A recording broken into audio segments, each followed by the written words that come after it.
Mic check. 1, 2. Looks like it's picking up. There's an Oro on the thumbnail. There's an Oro right here. He won. That means he's going to be playing now. Oh, Oro.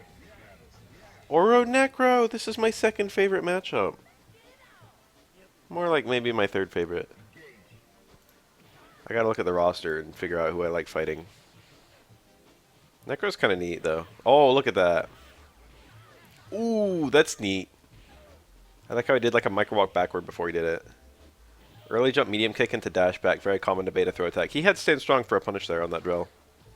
Light DP, very common. Very, very meaty. And that was a real unblockable. Sneaky. Or I can dash under Necro in the corner. You can also jump over them in the corner.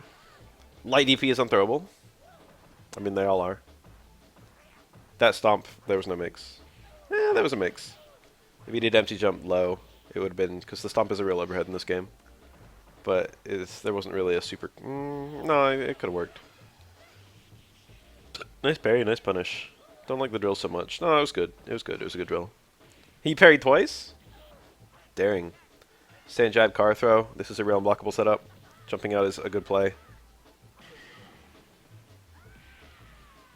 Jump parry was the dream, but he didn't get it. And the juggle was as good as Oro could get there, just about. Remy. This is usually considered to be a pretty good one for Oro. Wow, what an advanced punish. So oftentimes at mid-range, for low parries especially, where you'll be kind of parrying from far away, Oro has no close strong. He's got like no close button he can go for here. So you've just kind of got one button. You get like, like Oro can't get a launch, Oro can't get a combo. You can't get like an uppercut or anything like that. Your options are just actually really limited here for this character. It's a weakness of Oro. He's got a lot of strengths, but occasional weaknesses too.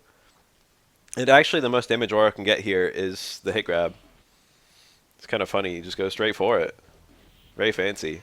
It's pretty scary doing that, going for the parry and then just like being ready to instantly turn out a hit grab, because like if they don't give you something to parry, you're not really ready for something else. Okay. The dizzy bar is a big factor in this matchup. Oro could dizzy Remy very easily if he gets any kind of momentum going. Two combos can dizzy Remy. Car throw, failed. I was going to say Remy had a super confirmed there, but he didn't have a super. Remy's meter comes slowly. Oh, jump fierce. He actually had the flash kick too, I think. I mean the cold blue kick. Hi. Alright, stones in this matchup. That's not one you see so much anymore. People have usually shifted over to the booger. Stones are good here, though. You can't cross over Remy in the corner, so you can't get certain setups on him. I think instinctively, even I would say this matchup would be very bad for Remy. But Remy's air control is actually, like, okay. Oh, interesting. And he can kind of play a poking game on the ground with Oro, too. Oro's damage output is obviously higher, and his dizzy is obviously very good. And his mobility means Remy can't really lock him down at all. So all of those things make it seem like it would be super one-sided. But in practice, if Remy plays it well, I actually think it's okay. I think it's in Oro's favor. It's like 6.5, or maybe 6.4 at the most even. But I think 6.5 in Oro's favor. But it's not like horrible. It's not 7. I don't think it's 7-3 territory. This one's also like 6.5, I think. It's good for Oro, but not crazy good. I mean, 6.5 would be seen as crazy good by SF5 standards. Okay. He might have got the glitch there. He did not. Little credit setup with the... Oh! I haven't seen that in a minute. I forgot about that. Forgot that was a thing. The dash through is... It works on... I've seen it in a lot of setups. But it's very sensible there. You can dash through if they quick stand, but the thing is, in that setup, if they don't quick stand, you could just convert it into a traditional unblockable. The weakness of that setup is that the opponent can quick stand to kill your unblockable. But that way you kind of get the unblockable either way. It's pretty interesting. Same thing? This time he... Well, it looks like there's kind of an opportunity cost. In order to dash through at the right timing for the quick stand, he couldn't be jumping preemptively. So it's not as good as I thought it was.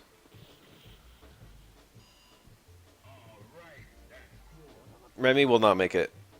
Remy could make it. If they bring Remy back, they'll probably like put some Nash stuff onto him, since Nash might be permanently retired from the franchise. I don't really think they'll do that though, because a lot of things wouldn't make sense to put onto Remy. Like I can't see them giving him a teleport of any kind, obviously.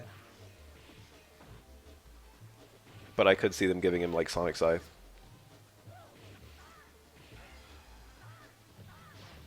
What the fuck was that? Huh? That was like the weirdest EXDP I've ever seen in my life. Why'd he do it? It made no sense. Difficult matchup now. Could go either way. Alright.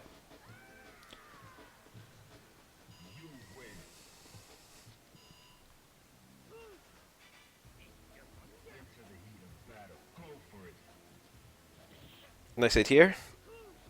Back up, low forward. Very common. You can see Oro's longest range air normal. Jump roundhouse didn't even hit. That's how perfectly spaced that was by the Yun. That's the problem with twins. That's why Oro has a bad matchup against them.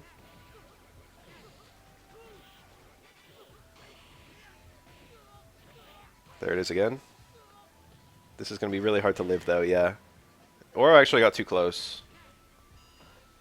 He should have, like, dashed enough to get Yun parrying and then backdashed and then gone for the hit grab. Okay.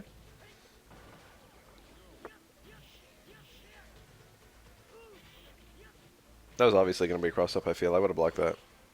Ah, he went for the parry into parry. You think he was going to be low forward shoulder or something? He's making balls out reads. You kind of have to make balls out reads in this matchup. It's very aggressive, but he needed something good so that he could win off of it. If he's just getting like a poke here and there, he's kind of still losing, you know? Alright, that actually killed Yun's ability to quick stand because of the timing of the super freeze. That was cool. Yun probably hit the button during the freeze. Good scenario, good setup. Challenging was nice. This is rapidly turned around in Yun's favor. And now I think Yun will win most of the time, even now. Okay. Oro's weathered the storm. Probably won't be another Gane, but they could. If Oro can find like a decent parry or like 3 pokes, he wins. Or that, that's nice. Why was that the combo? This should still be pretty good though. Yeah, this is GG. That was perfect. That was a perfect. That's what that was like what he should have done the first round if he could have. Booger is very uncommon versus twins. It's getting more common though. Booger's very common in this matchup. Even back when Stones was considered better, people still pick Booger in this matchup. Nice.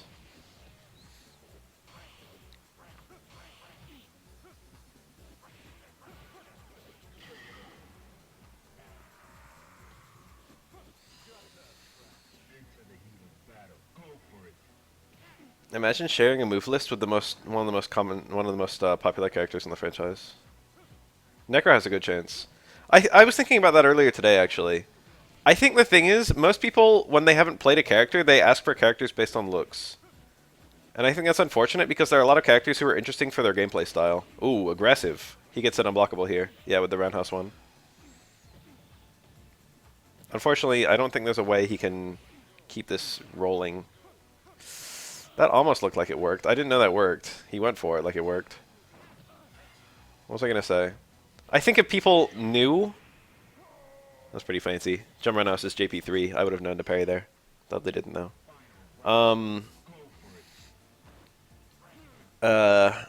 If people knew what Necro's gameplay was like, they would want him. And as for his visual design, I think people would probably want that too. I think Necro would go over pretty well as a character if he was brought back. Necro doesn't have a lot of the same like pitfalls that Dhalsim does. Like, a lot of people don't really like fighting Dhalsim, but Necro's kind of a whole different beast. That being said, in a game without parry, Necro might be a little bit more cancerous. But I usually don't even like, I don't know. It's not like parry really shuts Necro down or that you need it to fight him. It's more that the mobility in this game is different.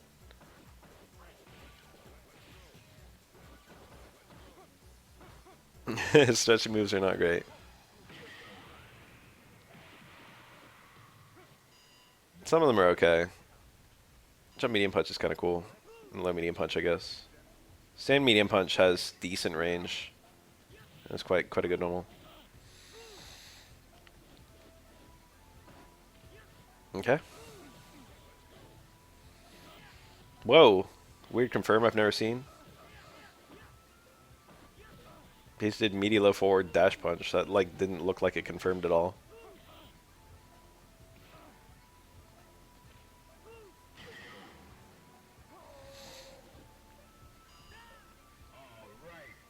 There are characters in this game that I think, let me think, people probably wouldn't ask for based on gameplay.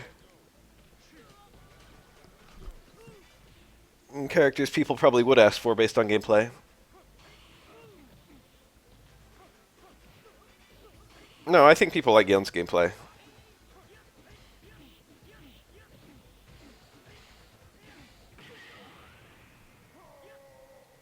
The twins are usually quite popular to play.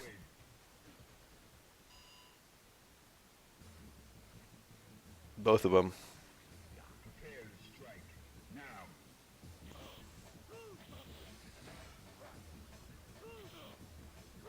There's a decent number of pro and casual twin players in all the games they're in.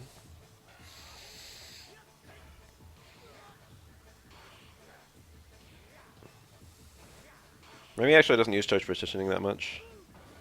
He uses charge buffering quite a lot, though.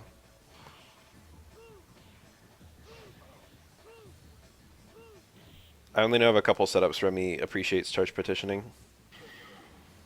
Charge partitioning is always useful, though, because it kind of lets you pick up your charges if you're a bit sloppy. Like, here's a really simple use of charge partitioning most people don't really think about if they're not third strike players.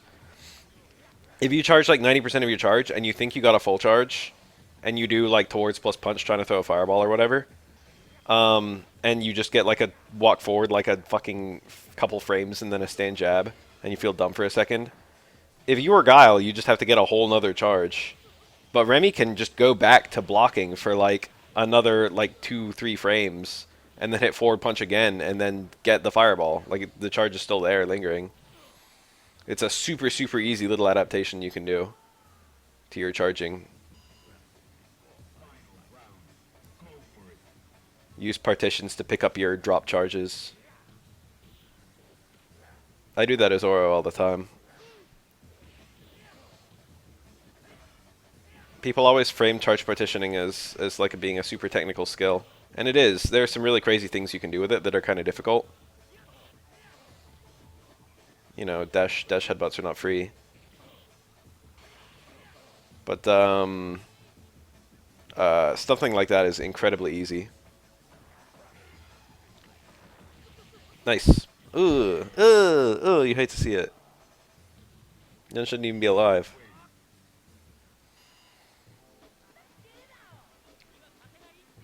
Kick booms do hit low.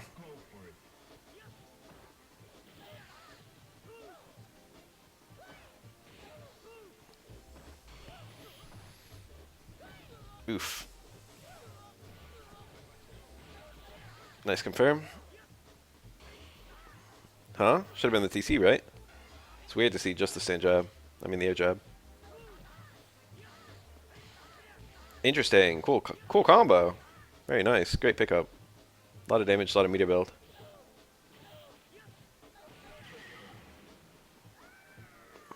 I didn't see Deshikin versus RB. Oh. That'll probably happen.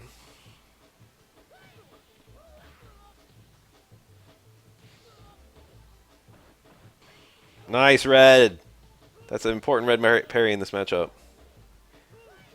It's kind of risky, but kind of not, because if you miss it, Necro could super cancel, but he can't confirm you missing it for the super cancel.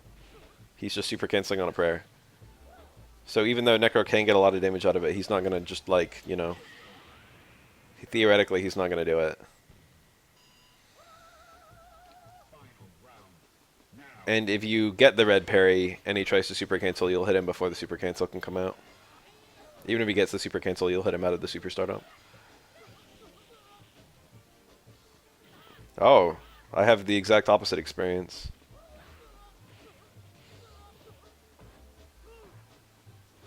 Depends on what you're trying to hit him with. Maybe Urian low fierce is a bit too slow.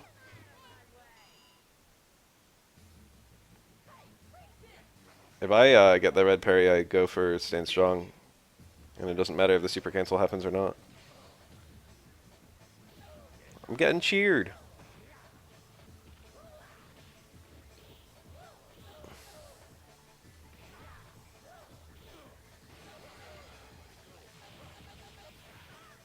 Sparrow hit low in 4, I think, right?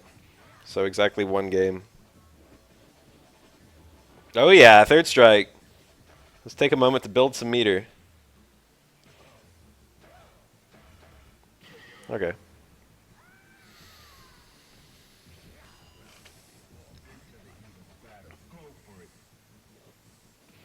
Stand fierce. Got the air hit, so it slammed.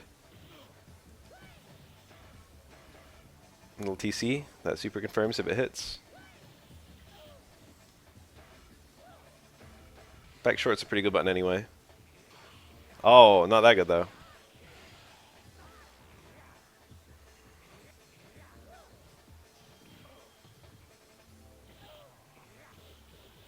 Nice.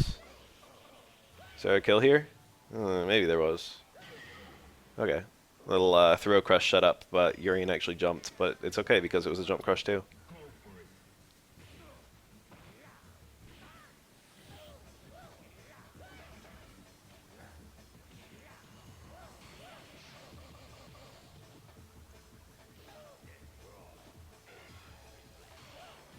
Ugh.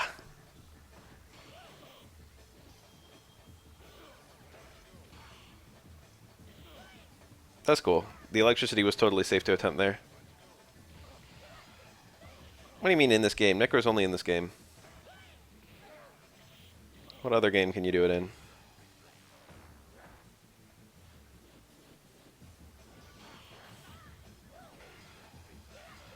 Is that gonna hit? Wow. Very smart.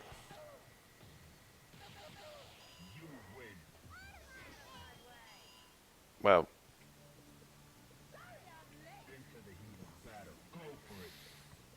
That one post is kind of funny because Necro stands a bit more upright. You can't really tell, but Necro's actually fucking tall. Like Faust. So he did a stand jab there, the aura. I wonder if it was supposed to be light DP. Light DP is very common in that scenario when the opponent jumps really high over your head. That dizzy bar. Roundhouse. Oh, that was the wrong combo for sure. What was that? Roundhouse Stomp would have led to an unblockable. And it wouldn't have led to a loop, but it would have been nice. Would have been meter build and reset potential and damage. Wow. Wow. Scary. Or I was just going YOLO. Looking for any kind of good errant hit so he can just win. If he gets a launcher, he wins. But apart from that, he's got to get like still like 3 pokes. 2 pokes. 1 poke. No, I'd say it's either way. It's kind of scary to throw that fireball. No, I guess it's not, right? Because if Necro supers, it trades unfavorably. Necro gets hit. And he was dead to a fireball. The low parry. Or landed and low parried. Oh, this can kill. This will kill. If he does everything right. No, because Necro's got the flip out. If Necro gets the reversal to be airborne. He's doing a high dizzy setup. What? It completely didn't work. The EX fireball's not supposed to hit there. That's why people... I don't know. It's cool to see a weird setup. He was doing a high damage, high dizzy setup, so he would need fewer loops. But it was more meter intensive. And that gave Necro fewer chances to get out. And also made the unblockables easier. And he could do that because he started the unblockable loop with like 3 bars, so... Or has a lot of extremely weird loops that you probably normally wouldn't think about. Wow, counter pokes. Another rose hit. I've never seen that loop either. I've seen something like it, actually. This is good for Oro. Yep. Launch. He had more than that. He had stand strong, stomp into uppercut. I don't know about Universal Overhead as a poke in this matchup. I feel like you're just going to run into a Fierce or something. Oh, that was nice. That was the double parry OS. Very smart. Very good. You see how Oro still got the punish after parrying the overhead? But he did it late. It's because he did 2 parries. He parried twice anticipating the TC. Because if you parry once, and then Dudley does the TC, it can fuck up your punish. Oh, this can... no, this can kill. This can kill. Nothing fancy here. This will actually... He's just got the meter to kill.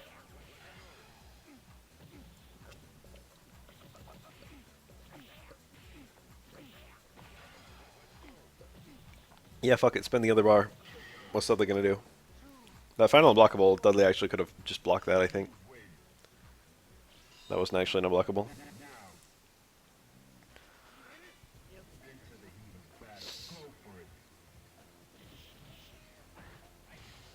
I think one of the modern Aura tier lists called this matchup even. I wouldn't call it that, but, you know. If Crota makes a tier list and I make a tier list, you have to believe Crota. Nice. It doesn't feel like an even matchup, though. Feels like slightly in Yang's favor. Not a lot, just a little. I could buy that it's 5.5 for Yang. But it's hard for me to buy that it's dead even. If you asked me, I would say 4-6. I would say this is Aura's a 4 and Yang's a 6 here. It's not too bad.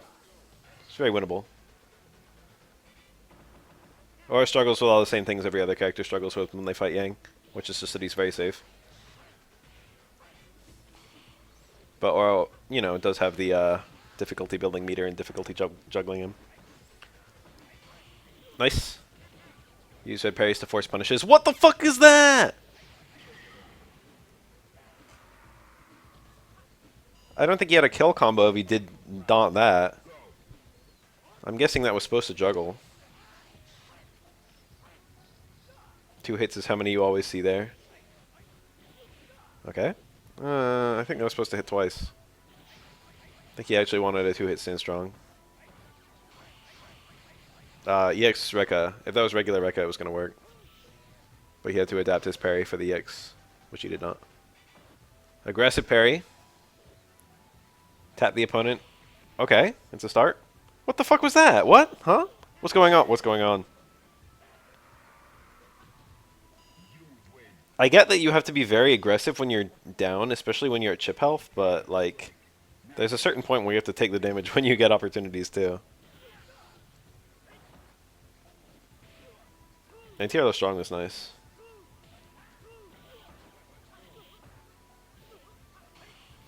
Ooh, what a good punish. Can this kill? It's Yang health. Yeah. Baby Ender. Close medium kick.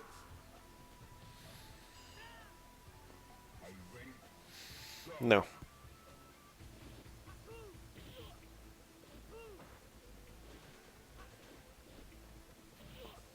You should run out. A lot of airplay right now. Oh, he wanted to cross under. It's alright though, because Yang with that parry would have been a block if it was a cross under. So there's no actual danger. Ah, he actually mashed it out. Should have stopped at 4, my friend. Cool reset. And it was enough.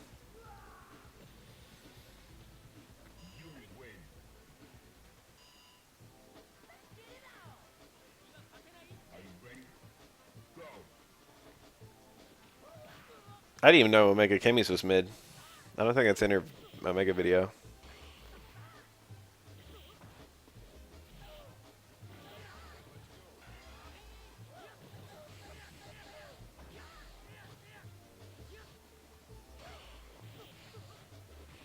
I remember getting opened up by Lowe's fighting Kemi in SF4. I don't think it really matters, because it's not like she has an overhead. People always talk about stuff like that. Cool! Cool! It actually hit properly! He got the first and final hit. That's the dream for juggles. It'll be reliable based on the character you're fighting and the height that you do it.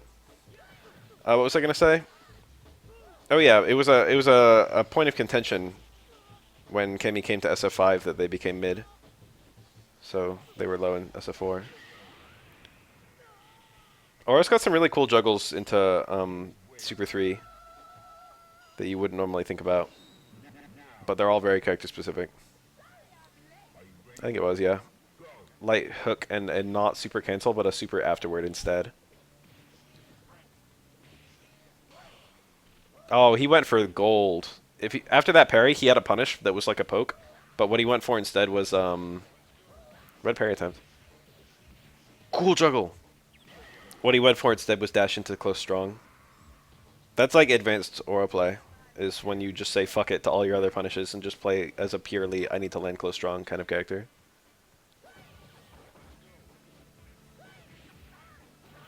Another double hit? No. An uppercut. That makes sense too. He just took the meaty pressure. That's fine. Didn't work out, but it's fine. Or his overheads are both decent.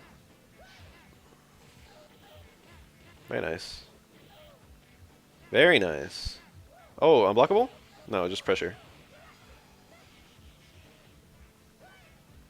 A Necali beta.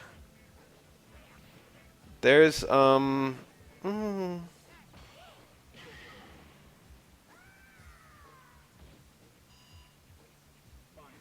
there's really only the ground pound, right? You could just as easily call it like a size Viper reference. That's an unblockable, I think. Necro got hit sooner than he should have, though.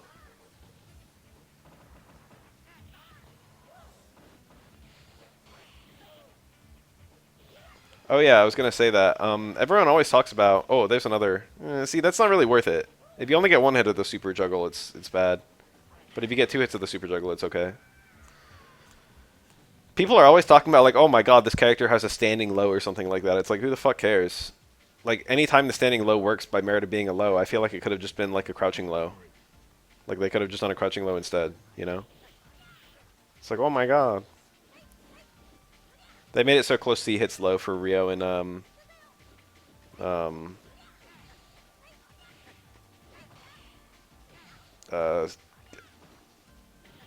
King of Fighters 15.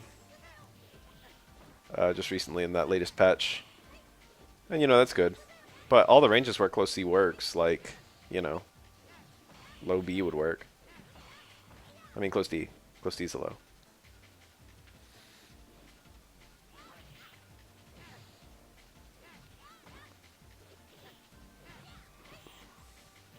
Is that standing low like the down towards roundhouse?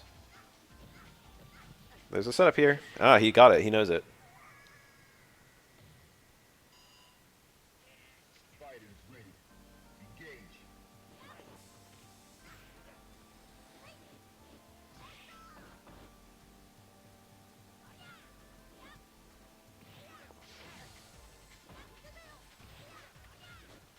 I can see it close D being kind of useful for... Holy shit, Rio's combos are great now, by the way.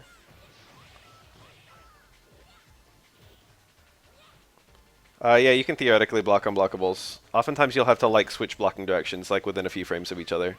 So it's not really feasible. You can also always parry out. You don't even have to parry in different directions, you just parry in the same direction. But it's very tricky because the Urian / Oro can vary up the timing of their buttons if they preempt your parry. Predict your parry.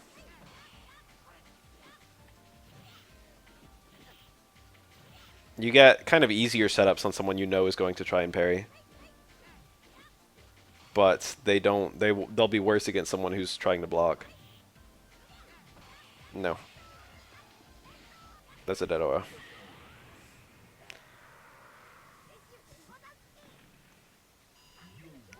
Yeah, it really just depends on the speed of overheads versus the speed of lows. But in Street Fighter and most 2D fighters, lows are unreactable and overheads are reactable.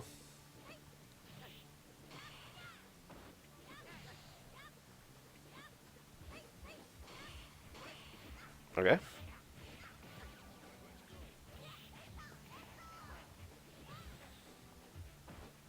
Yeah, Tekken most mids are unreactable. Well, mids come in all speeds, really. But lows are usually pretty slow or very unrewarding, or sometimes both.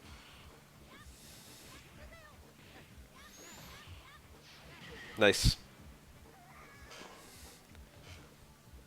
Oro wins the neutral in this matchup. It's not free. This is like a 5-5.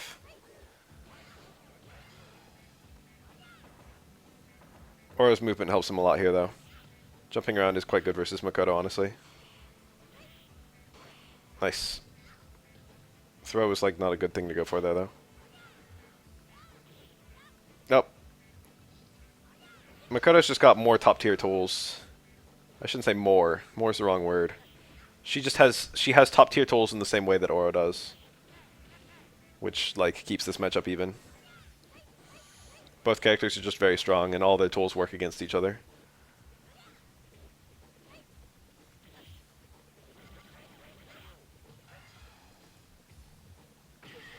Reversal?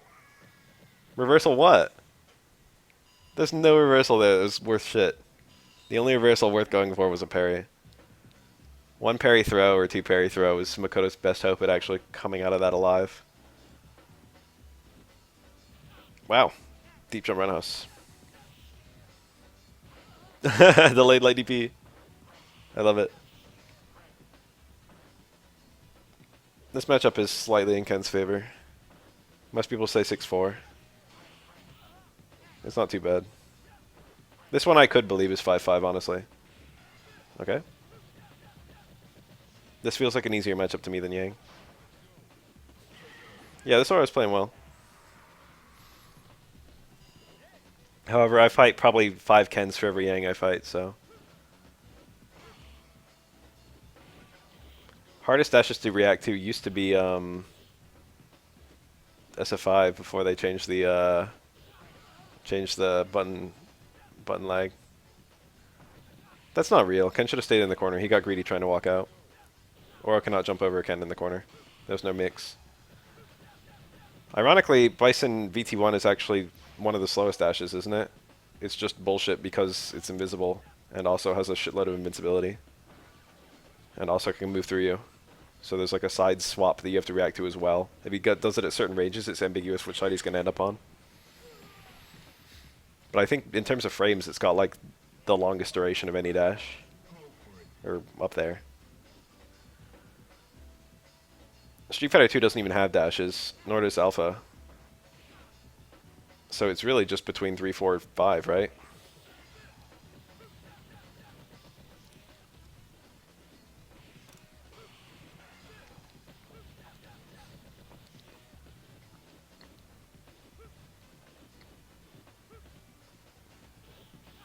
Dash-in wasn't really used. It kind of was. It depended on your character. There were a lot of very slow dashes in SF4.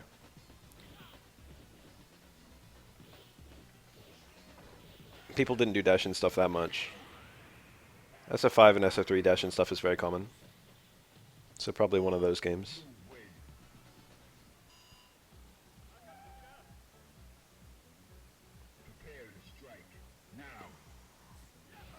Nice Farfierce. Just poking out with it. Is that good? Is Farfierce a good button in this matchup? He's doing it. Cool. This Ken is playing mad nice. Always the Acho yellow Ken who's hella fucking good.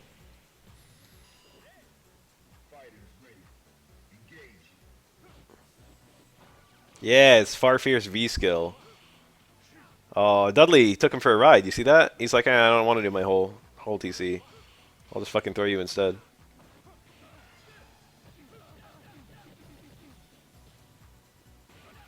Okay. Can't believe there are people in this world who see these fucking sick-ass jumping parries and are like, this ruins the game. Huh? It's cool.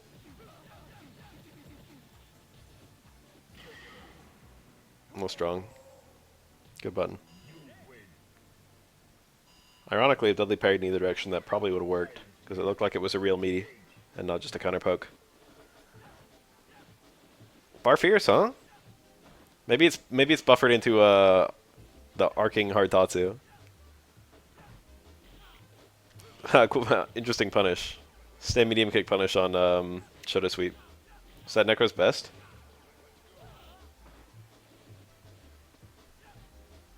What was that? Necro's forward dash was not that fast. Punish? Oh my god, he missed 2 light DP punishes.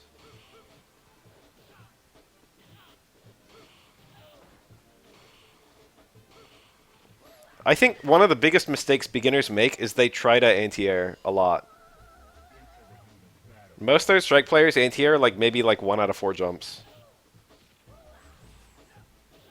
You just kind of let the opponent jump, it's okay. They'll let you jump too. You can just like not even enter the mix-up. SF like 4 and SF5 will train you that if you didn't do something to a jump, you messed up. But SF3 isn't really like that. It's okay to not commit. These are offline sets. You see block jump normals all the time.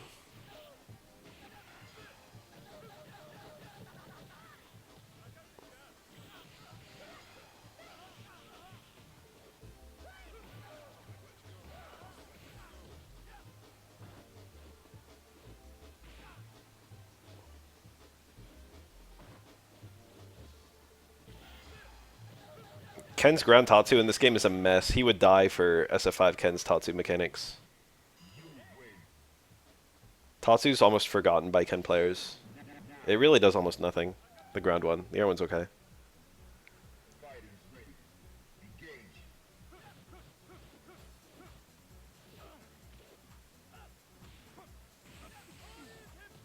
Yeah. They're also not very strong, and they can fall out depending on how they connect, like if it's a crouching component or something like that. Or like lose hits if it's not point blank. I respect that. That was a throw crush attempt. EXDP is unthrowable. And also, you know, it's invincible. Pretty sure.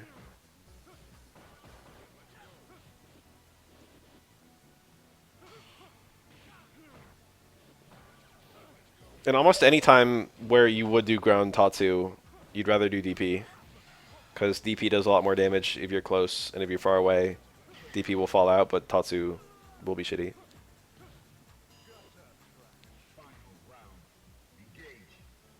And they're unsafe, so you confirm them. Landing leg to catch jumps. It depends if they hit an air normal or not. If they hit an air normal, there's real landing lag where you can kind of hit them with a punish. But it's not very long, it's only a few frames. But there's also kind of like a theoretical landing lag too, because if they did empty jump parry, it means they did, you know, an empty jump.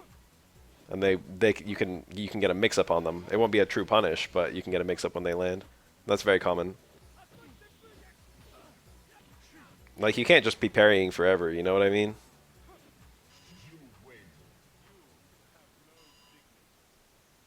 Making someone land into a low is very common to just punish a jump in parry attempt. And it can be really good against like regular jump normals too.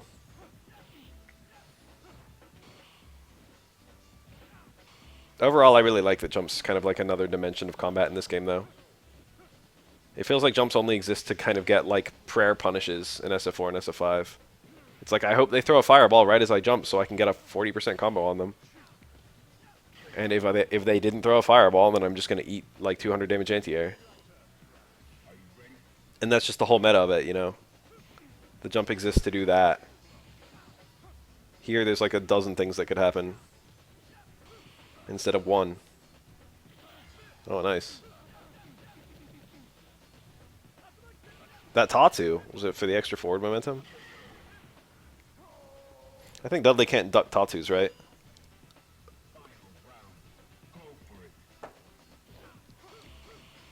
Double parry. Ah, my god, Ken is so bullshit. Imagine getting all those parries, you don't even get a punish. And if you miss any of them, Ken gets a launch into a fucking DP.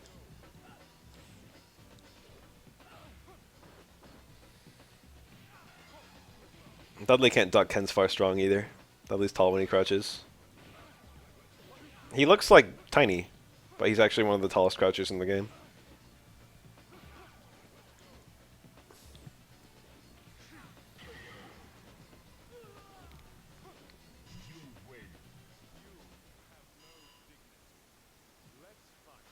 G does have the Air VS1, which is pretty cool. Changes the way he works quite a bit. Is there anything besides that, though?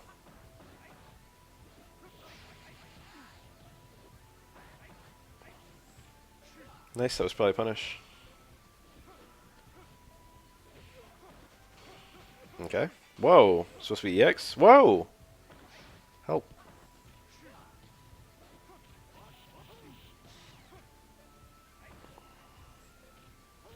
Ugly. No commitment by the Dudley. Just letting himself get thrown. No commitment. He's playing it slow. He had the life lead. He could afford to play like that. Yang couldn't kill him in one attack there. Yang's burst damage is well, it depends. You might call Yang's burst damage good. You might call it bad.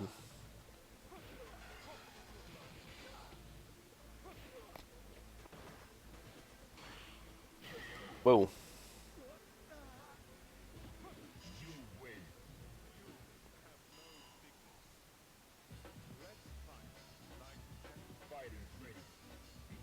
Who's the most interesting character midair in this game? Is it Oro? Necro's a candidate, maybe. 12?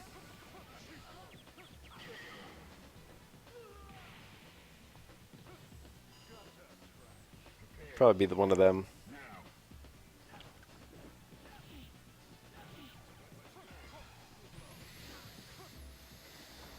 Overhead to super a one-frame link. Yes, it's also crouching only. However, it's very easy because when you do the super link, you just hit every single punch. And then you also release every single punch. So if you do double quarter circle and then you do push, push, push, release, release, release across 6 adjacent frames, it gives you 6 chances to hit the one-frame link. And if you do that, you get it like every time. What is this horrible emote, dude? Look at it. Look at it wiggle. Me.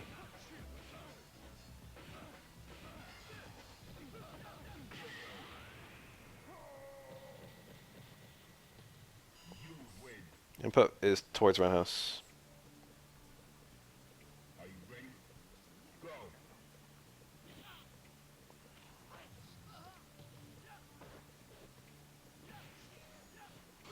Whoa.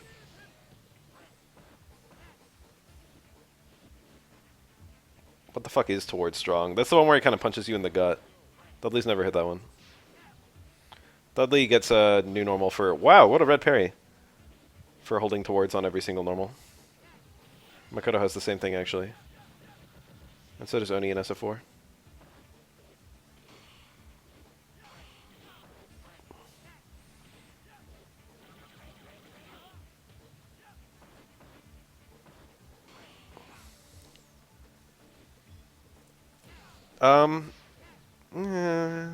Yeah, ish.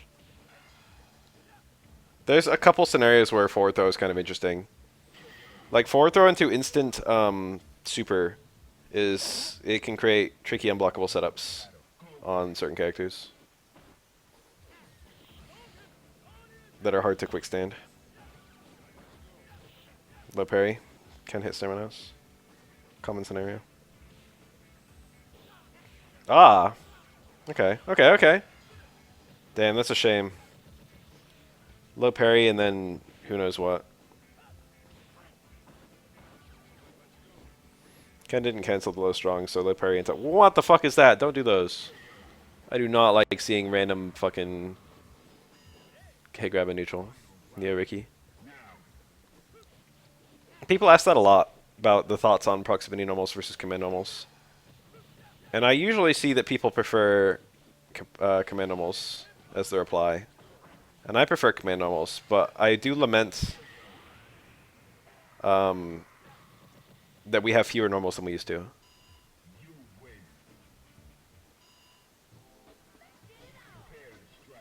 I feel like I get that question by someone every single time I stream.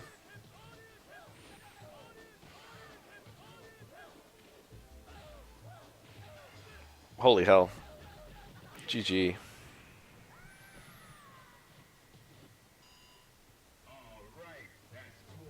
Everyone has PTSD from like accidentally getting fucking far Seth Fierce when you want close Seth Fierce. Or some bullshit like that.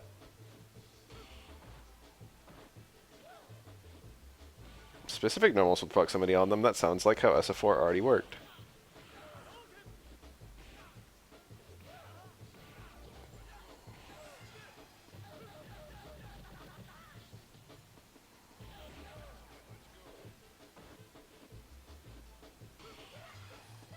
I think proximity normals make the game less casual friendly.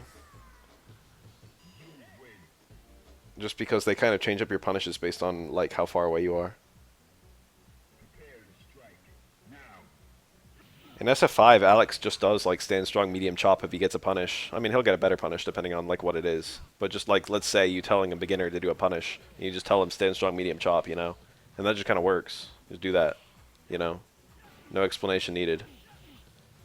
But in SF3, Alex, it's like, oh well, if you're point blank, you can get close, medium kick into chop, and if you're not point blank, you can maybe get far strong into chop. Well, just strong because it's in the closer far versions.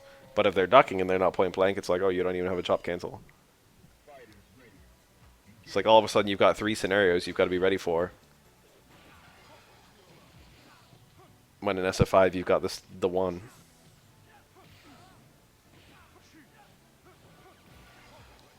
Nice.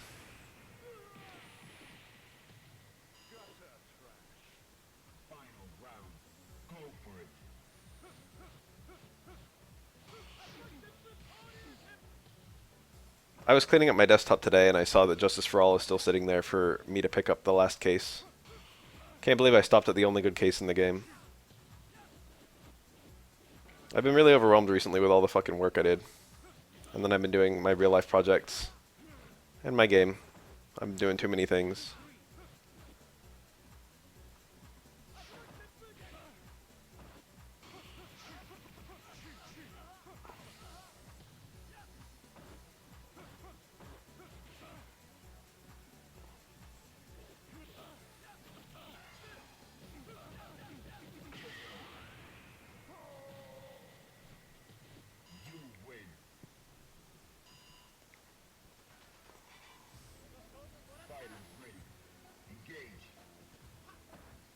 I've been sick recently too.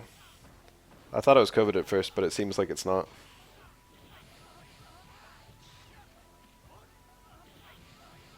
I'm just getting over it now. I'm actually still congested. My nose like hurts.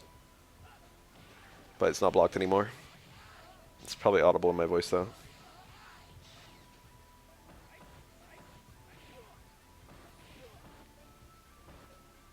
I've been sick for a while though.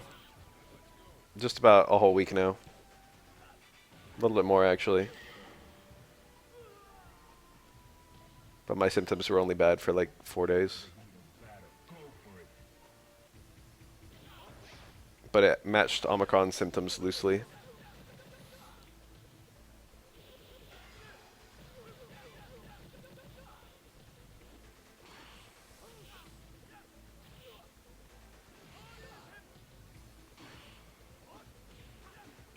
Nice. I took a rapid antigen test. Well, I took 2 of them actually, and they both came back negative. And I took them after I'd already been sick for 3 or 4 days, so they should have been positive. Those things have a high failure rate, but you know, the fact that I took 2. Ugh.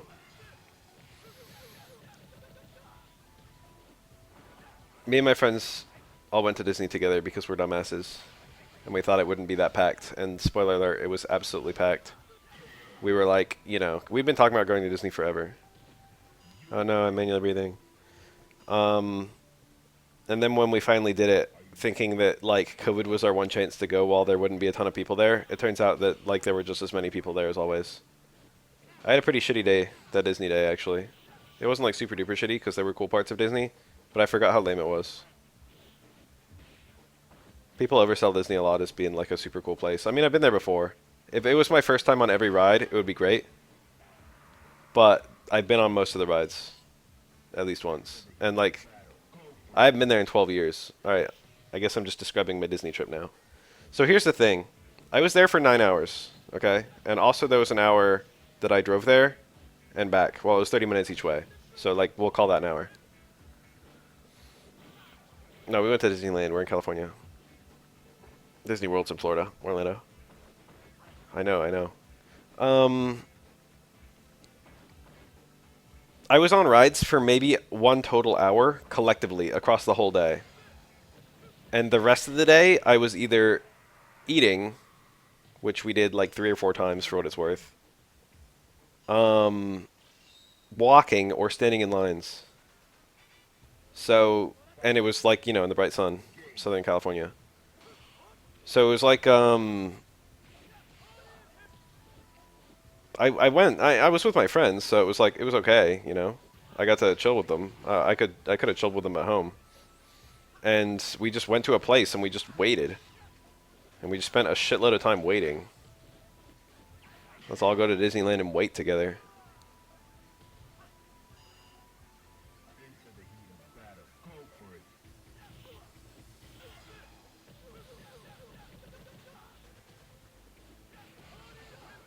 It wasn't. I spent a lot of money to go, honestly. I spent a lot of money to go because I didn't just pay for my ticket. I paid for two of my friends' tickets too, and they haven't paid me back yet. I also bought a lot of like supplies in preparation for going, and I was excited for it too. And I had a, you know, I didn't have a horrible time, but it was just like not very magical. And then I get home and like I get super sick. And then two of my friends, I went with three friends, and two of them got super sick as well with the same thing. And it was just like, okay, well, you know.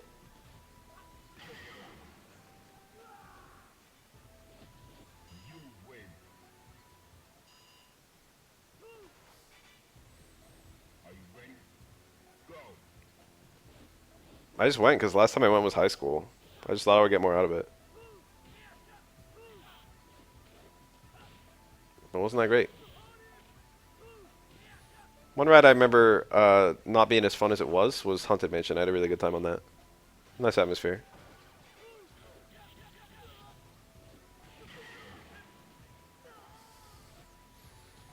Space Mountain was a lot worse than I remember. For one thing, they changed it. It's no Hyperspace Mountain, and it's full of like Star Wars shit. Like you get attacked by like a fucking squadron of TIE fighters while you're riding it.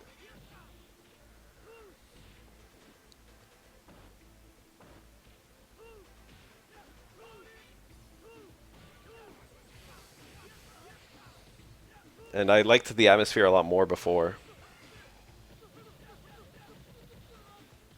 Space Mountain's atmosphere is way worse now. The Star Wars land they made was super good. I don't like the addition of Star Wars to Space Mountain, but the actual Star Wars area was like 10 out of 10. It was the best part of the trip. It really felt like walking into a cantina. Plomp is here. We're all talking about Disney now.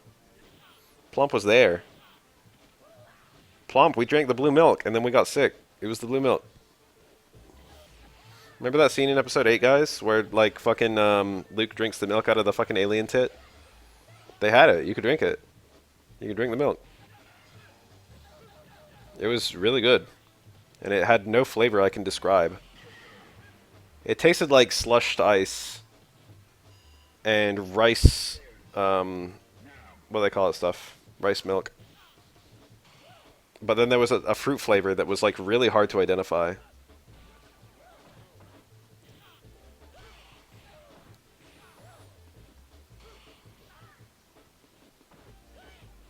That was one of the best parts of the trip. I like that more than the Dole Whip. The Dole Whip was okay. Ooh. Ugh, he went for DP and the input got crossed.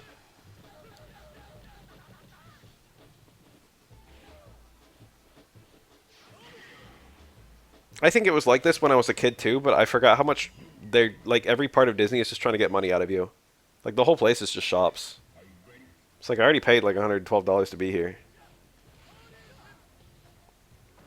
Yes. Meaty Ken Universal Overhead can absolutely combo to Super 3 on every character in the game. They don't even have to be crouching, although you have more time if they're crouching. It actually just works even if it's... Well, it hits Meaty naturally on certain characters if they're crouching. Such as Chun-Li, you don't even need it to be like a Meaty. You don't even need her to wake up into it, rather. If Chun-Li is merely crouching, I think Ken Universal Overhead into Super 3 is a combo. And you can also just space it, because it travels diagonally down and forward all the time it's active. So you can either get it by, you know, falling far enough or traveling forward enough. Either one works.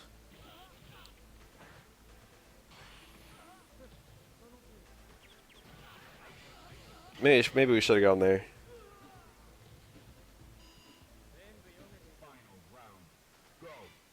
It links when standing if it's super meaty, I think.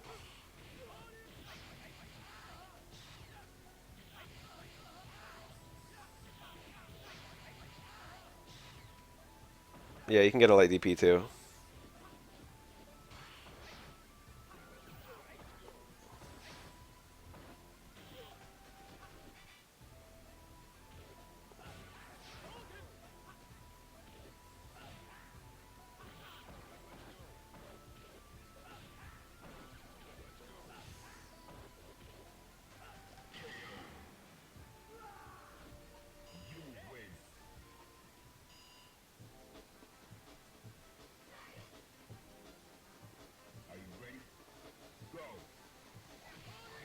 Wow, round start DP.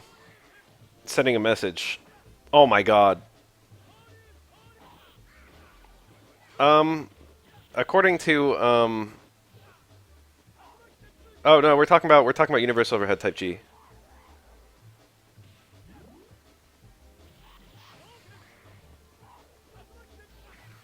I don't think you can combo back forward into into super on standing like ever. Ooh.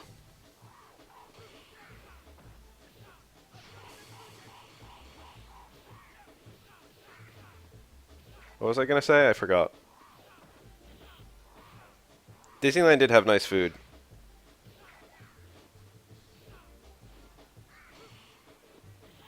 I think my favorite was the ice cream right at the end from Disney Downtown.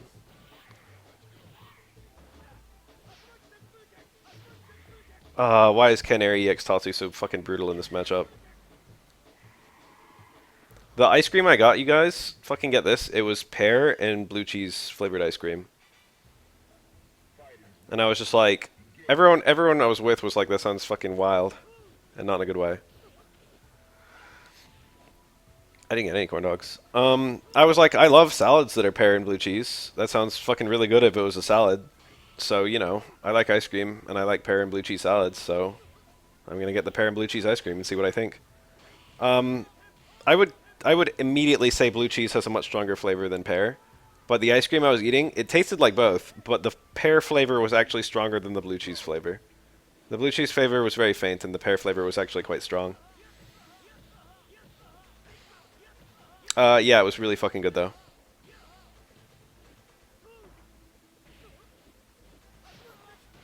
You could have saved a lot of time by just typing "I'm gay" plump.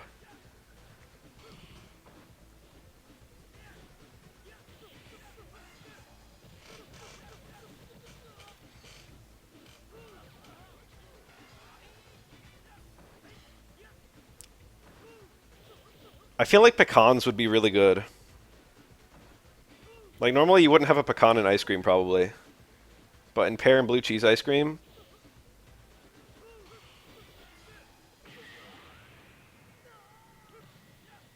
maybe pecans or walnuts or something. I don't know.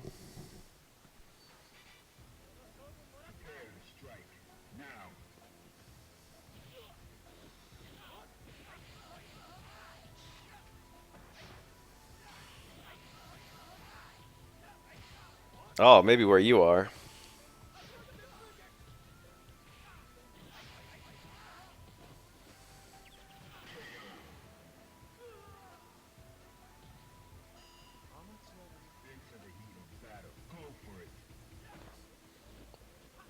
Over here, basically, if you get nuts on ice cream, it's almost always like the diced peanuts or whatever. Whoa.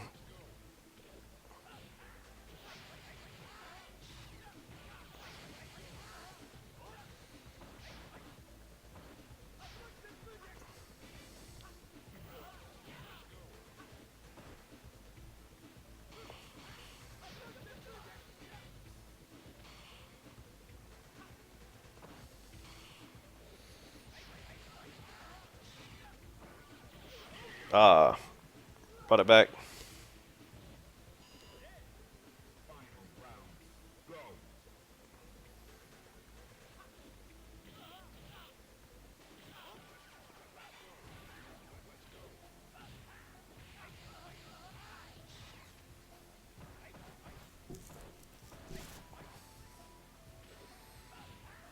Black pepper on everything. All right. Pistachio kind of nuts on ice cream. That's a tricky one. If they're actual pistachios, yes. If it's pistachio flavored ice cream, then maybe. Pistachio flavored ice cream is hella good though.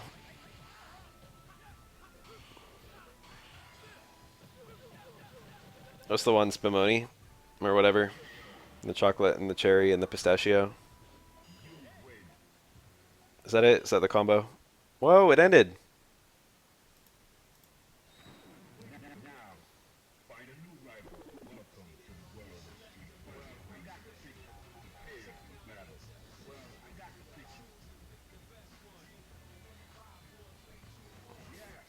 There's another Oro.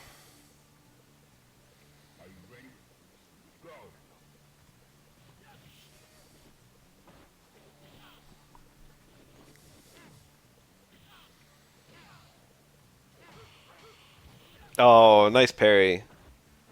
It's not that Oro struggles to get a 2-hit anti-air, but that was an unusual one. Not so unusual, though. Like, it was very feasible that Ken would go for 2 parries there, given that the first one was a fireball. Peanut butter cups and ice cream. You could just say peanut butter.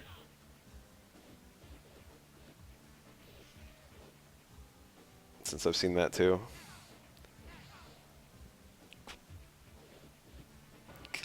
Tomato ice cream flavor. That's a bit weird. Weird cancel. One little annoying thing about Oro's fireball is that none of his cancels combo into the fireball. Oro doesn't have a heavy cancel at all, discounting Crouch Fierce, which only cancels to super. And all of his medium cancels don't combo into fireball. Other than obviously Close Strong into high fireball, which is character specific. That just works on everyone in SF5. It's pretty fun. I feel like, yeah, when you have bubblegum flavored things, like the only things I've ever had that are bubblegum flavored are toothpaste and bubblegum. And you're not supposed to swallow either of those. I feel like when you have something in your mouth that's bubblegum flavored, you're just not supposed to swallow it.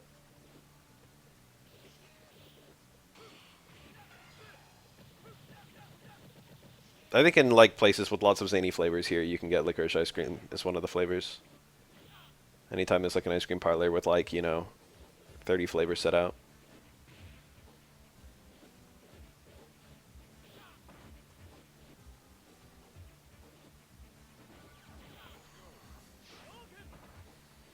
He just blocked it. It's a full screen EX fireball. He's like, I don't want to parry.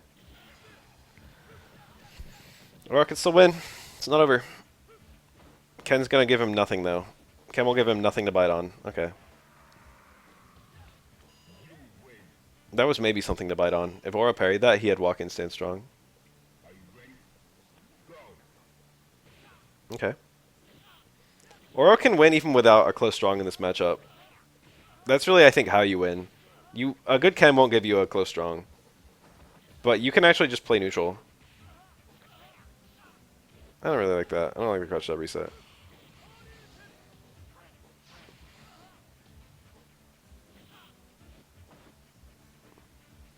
Wow. There's no way Ken parried at that timing. I mean, obviously he didn't, but there's no reason he ever would, rather. Okay. Amazing conversion. 100% optimal. That was good. That was good. Oro wins trades. Very aggressive parries. Give Oro nothing to bite on. Yeah, yeah. Play neutral. Low forward. Universal overhead. Far forward. Far strong. This is how you do it. Yeah, yeah, yeah. Yeah, yeah, yeah. Fireballs. You can play neutral versus Ken. You don't have to be afraid. High fireball? I would have done high fireball. The overhead. The Ken was forced. He was locked down in the 4 parries, so Oro could approach with 0 risk. It was guaranteed once the bubble hit him that he was going to be parrying 4 times. So the stomp was just a way to approach. Oro could have dashed twice. It made no difference. Heavy stomp might be faster than dashing twice. It's hard to say. That was an attempted parry on low forward Rekka, but it was actually a stomp cancel.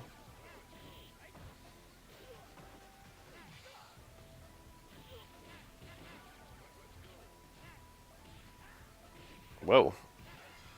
Okay. EX. Oh, it's a dizzy. Never mind. I thought I was gonna need some kind of EX fireball setup.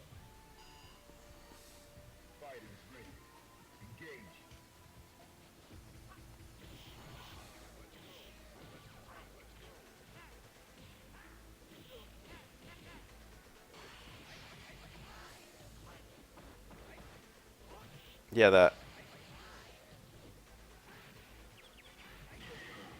Okay.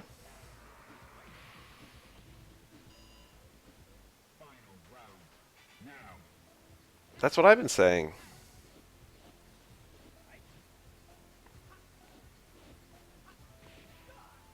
What's the cop ice cream flavor? I don't like that setup. You see the weird hit timing on that? That's how you have to parry too. You have to parry like almost immediately after you throw tech.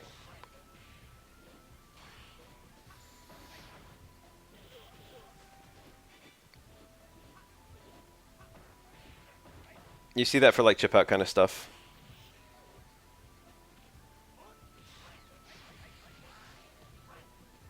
Rum raisin.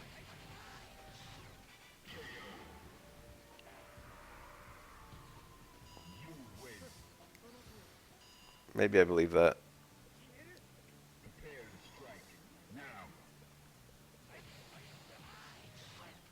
The wrong ratio, huh? I could take a lot of chocolate chips.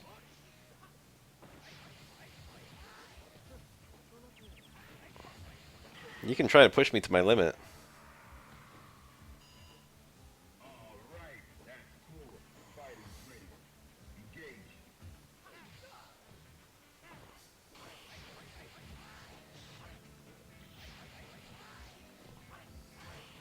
Okay. Roundhouse? Not even roundhouse, just fucking Oki? I would never take the Oki there. I would always get the roundhouse. Oh, he done. GG.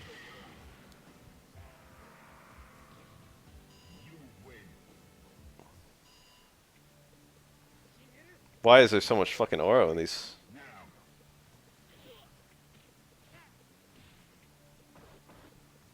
Stand jab to close strong is interesting. Oro had a button there that he could have hit. Chocolate flavored toothpaste. I believe that exists, but I don't know if I believe that you get it.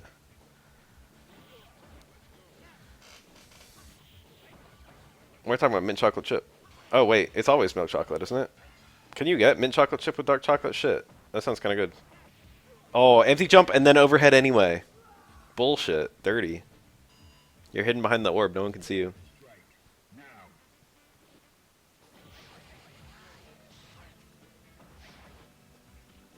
Nice dash. Very aggressive, but not bad. I've been in that scenario like 100 times. Here we go. He had nothing really there. Sad. He like did it perfectly and there was just nothing. Twins? Maybe? Oh! Oh! Oh! I've never ever thought to do that. Now I feel like a dumbass.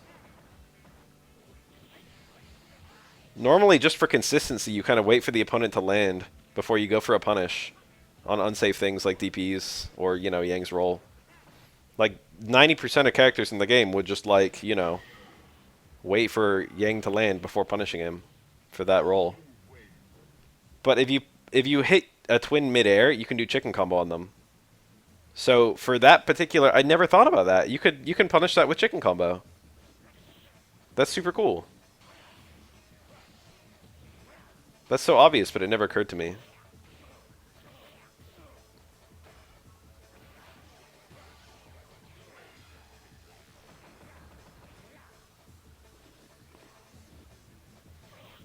This is not GG yet, but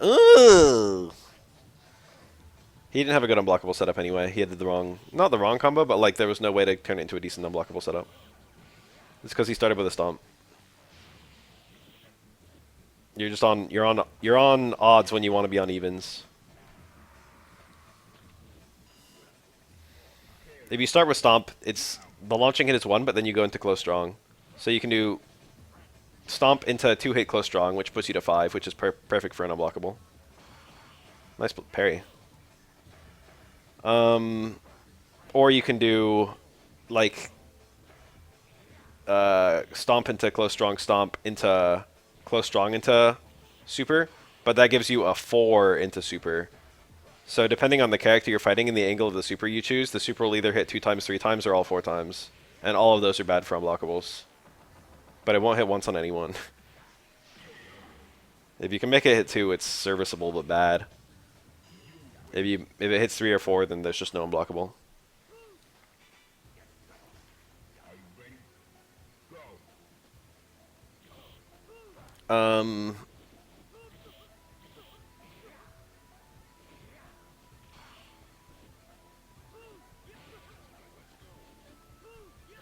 And then you can also just do, like, you know, end on 6 or end on an uppercut or something like that.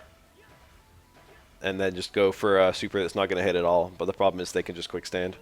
And then it's tricky to actually get some kind of real meaningful unblockable.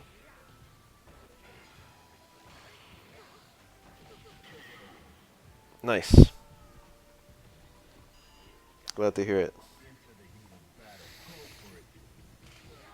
What about when you order a steak at some places and they give you like a little sprig of mint next to the steak, or maybe on top of the steak? You guys ever had that shit? Or maybe like a sprig of rosemary?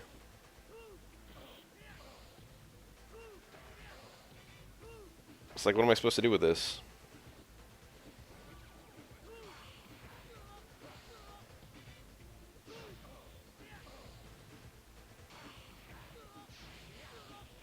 Maybe I'm not thinking of steak when I'm thinking of mint. I've definitely been given mint with stuff. Might have been like pasta or something. No, I'm not, now that I'm saying it now. I've been given mint, but I don't remember what with. Whenever there's just garnishes. Mint with lamb? I mean, that sounds like something people eat, but I never get lamb. They ever have mint with pig? Pork mint? That sounds made up. Sounds like I just made it up.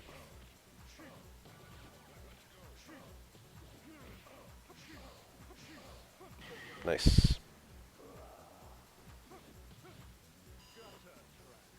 Pork chops with mint. That might have been it, actually. I think it was at like a Vietnamese place. Or maybe fucking Thai or something, I don't know.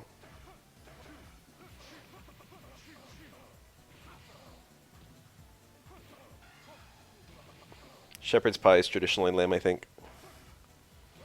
Or just mutton.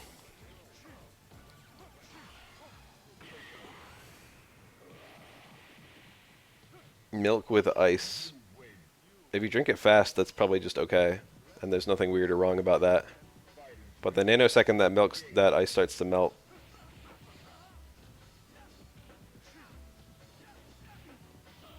it's a little cursed. That looked really delayed, but it still comboed. Must be nice to have like a fucking heavy normal that good. Sermonos is like the fucking god heavy normal of this whole game. I don't think there's anything super weird about iced milk. I wouldn't like prep it for myself probably. It seems like it would just water down the milk though, which doesn't sound very nice. But it doesn't sound disgusting, it just sounds like it would make the milk more bland and weird.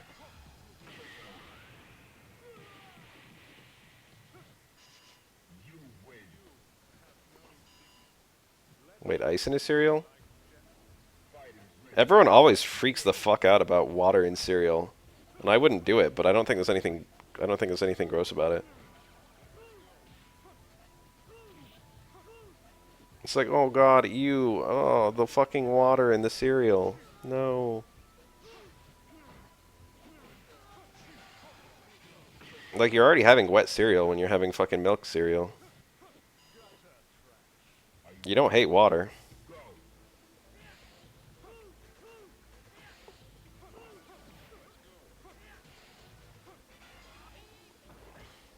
You guys hear about the fucking Tropicana cereal? It was Tropicana, right? Has anyone heard about that?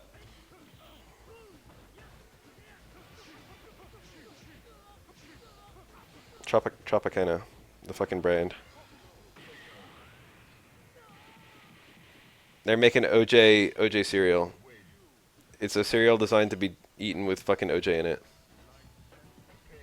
Someone find some screenshots and post that shit. Someone find the articles. I'm intrigued. I'll give it a go. I see that shit in my supermarket, I'll buy some. I think this is new uncharted territory. This is culinary territory where there's real potential. All this time we've just been having milk cereal, but like, imagine the kinds of cereals you could have paired with other drinks. Whoa! You never get cross counter on purpose. Well, sometimes you do, but it's a risky action. And that was a really bad cross counter.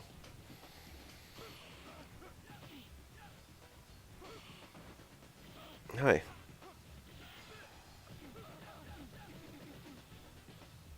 It's so bullshit. Aura's launcher actually just hits right through cross counter.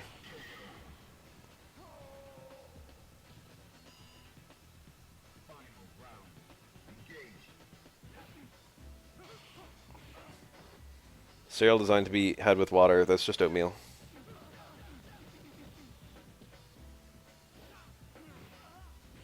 Me when I make oatmeal.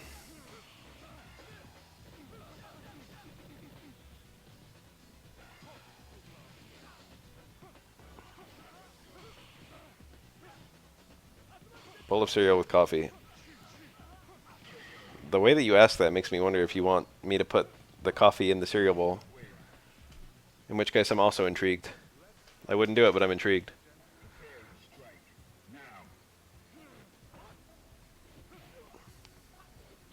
No. Cross counter parries neither the, well, I guess it would parry the jump medium kick, but the more pressing issue is the fireball that's going to hit you meaty.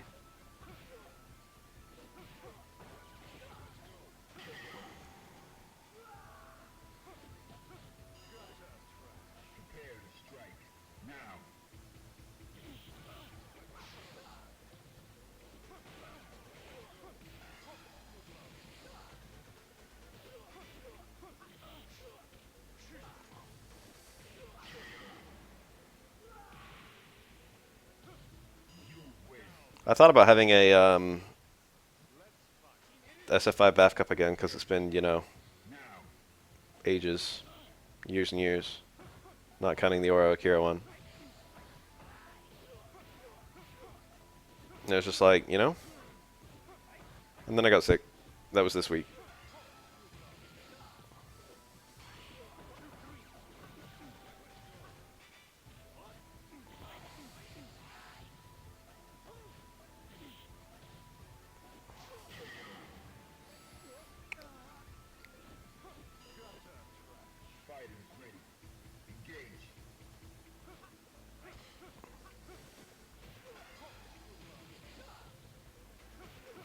Oh, that whole jump in. That hurts. 11-second round. I've been playing a little bit SF5, and my Oro's been outperforming my Sakura. Even though I have like 100 times as much Sakura experience.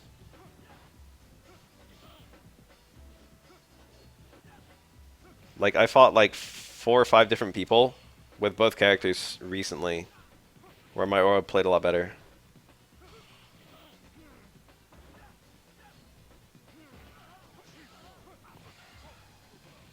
I use either VS1 or VS2 based on the matchup.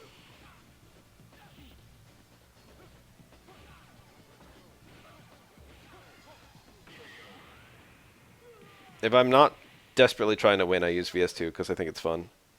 But if I am desperately trying to win, I'll pick either one with a slight VS1 preference.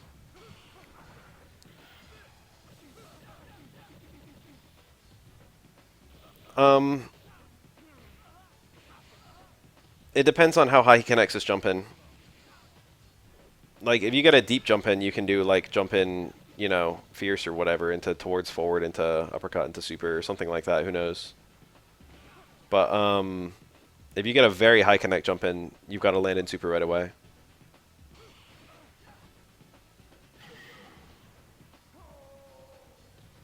Calling VC2 U2. You are broken, Spab. It's too much Omega. It is stupid, though. That was a really fucking good buff. It's very brainless. You get great setups off of that, too. You get, like, great resets. He can do some gnarly stuff.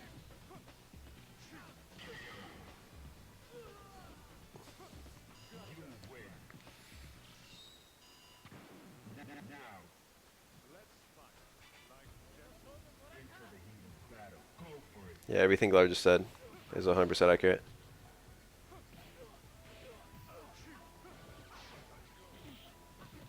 Are we talking about VT1?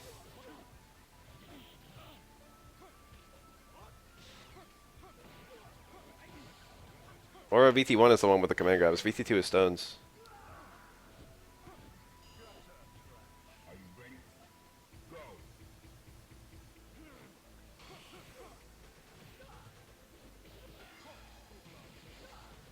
I actually don't even know if Aura VT1 has Oki. I imagine it doesn't. It's bad, yeah. It was buffed a little bit by various changes in the latest patch. For example, medium crescent kick pulling in is good for VS or good for VT1. That being said, I would never pick it. Especially now I'm better at the stone stuff. Stones is, yeah. It's a very strong contender for top 1. You get like all the bustedness of like Rose Trigger 2, except the timer lasts fucking forever for some reason.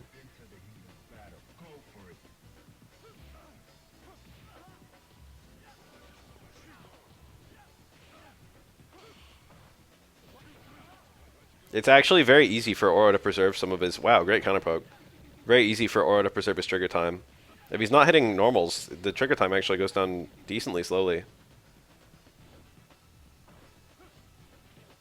Manat VT1 is a very strong contender in my mind. Mirror is still good, yeah.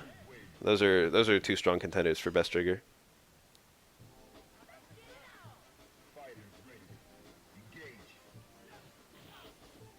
I'll have to look at the cast to think about best trigger. Everyone always acts like Luke's triggers are super crazy, especially VT1. I think it's okay. I think it's quite good. But I think it's like good for a 2-bar trigger, you know what I mean? I don't think it's like super nuts. The main thing about it I really think is strong is just that it doesn't go away on its own.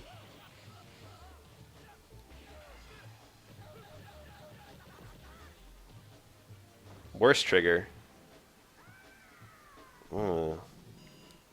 It's easy to think of the most outclassed triggers, but worst trigger is a lot harder. People already didn't pick Abigail VT1 very much, but it got worse after V-Shift. But I still wouldn't call it like one of the worst triggers. Still quite good. Or VT1 is outclassed. I don't think it's horrible though. It's a bit horrible. It's just a combo ender. And then, you know, command grab and neutral is okay. It's not the worst. It's an unrewarding command grab. Geef VT2 is manageable. I think after all the buffs, I think Geef VT2 is... You can actually pick it in some matchups if you want. In some matchups, Geef is railroaded into VT1. You just have to pick it or you have no chance. But in other matchups, you got a bit of freedom. It is just raw damage, but it also gives him an activation plus frames, which he doesn't really get with VT1.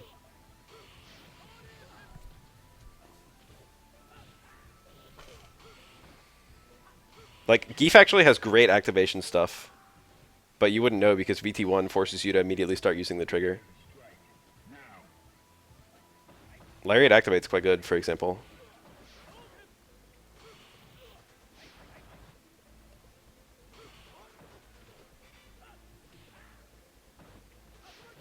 I mean, the thing is, to use Geef VT1 activate, you have to use some of your trigger time, which you don't want to do. Like, to do a VT1 activate, you'll either get the pull-in and be punishable, or you'll have to use some of your trigger time, and then you won't be able to get like a full trigger into like comboable launch. There's also knockdown into meaty VT1, which kind of lets you have the best of both worlds, but then you need the knockdown. Laura VT2 is probably still really bad. It's hard to say. It really needed the needed to be cheap always, not just after the dodge. Fong's VTs are okay. They're both a bit mediocre, but they're not like crazy bad.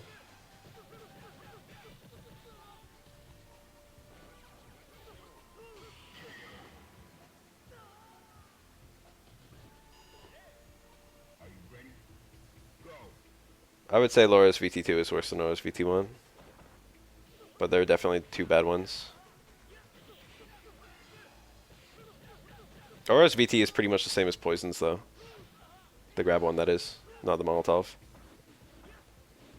It's like, it's not horrible, it's just a combo ender. But you can't even say it's a combo ender for Laura. It's like a combo starter.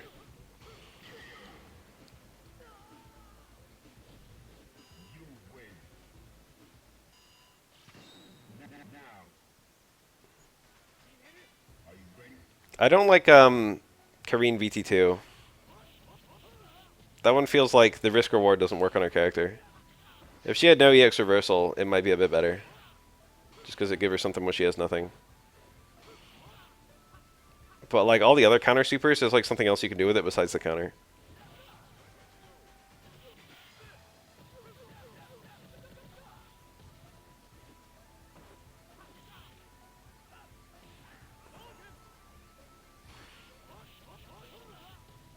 Cammy's VT2 is still quite mediocre. 2 uses is simply not enough. I would say both of those are worse than Oro. Claw's VT2 is okay, because the launch is good, and the activate is good. The parry's, you know, it's a parry. It's not that good. But the other two things that Claw's trigger does are nice.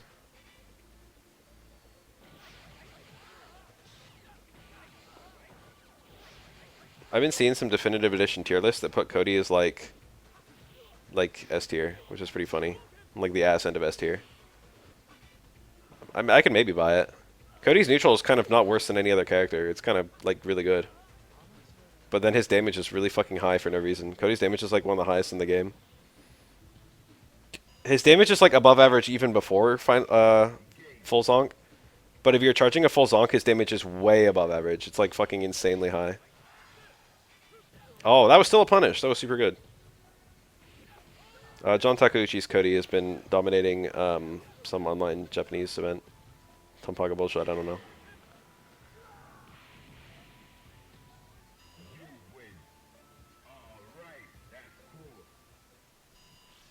Yeah, the corner carry is great. The damage is insanely high. The 1 bar damage is really high because both regular and EX Zonk have insane damage and routes. And there's a lot of combos into Zonk now, too. I think I knew that.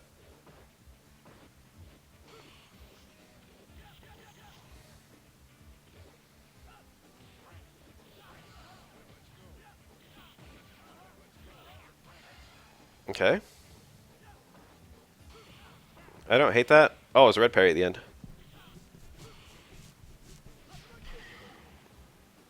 It probably does more meter gain. I have no idea. Usually if attacks do more damage, they have more meter gain.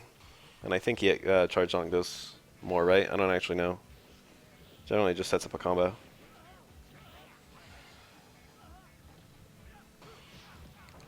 It fell out. No punish.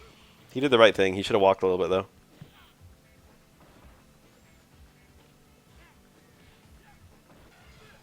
Nice. This will kill.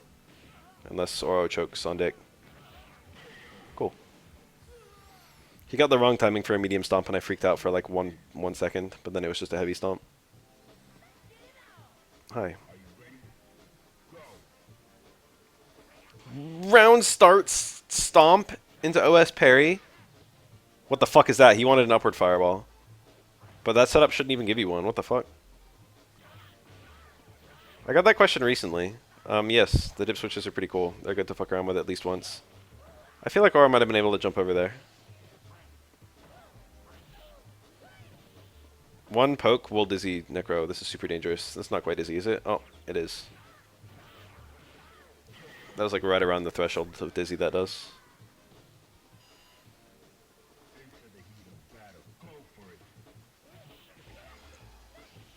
I don't know who any of these players are. Oh, look at that. Look at that. What kind of round is this? Electricity? No, EX. EX makes more sense.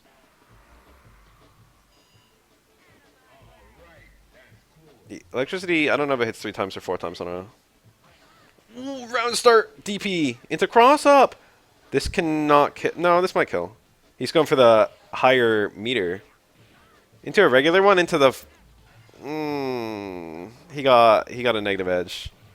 So that was close strong into medium... What the fuck?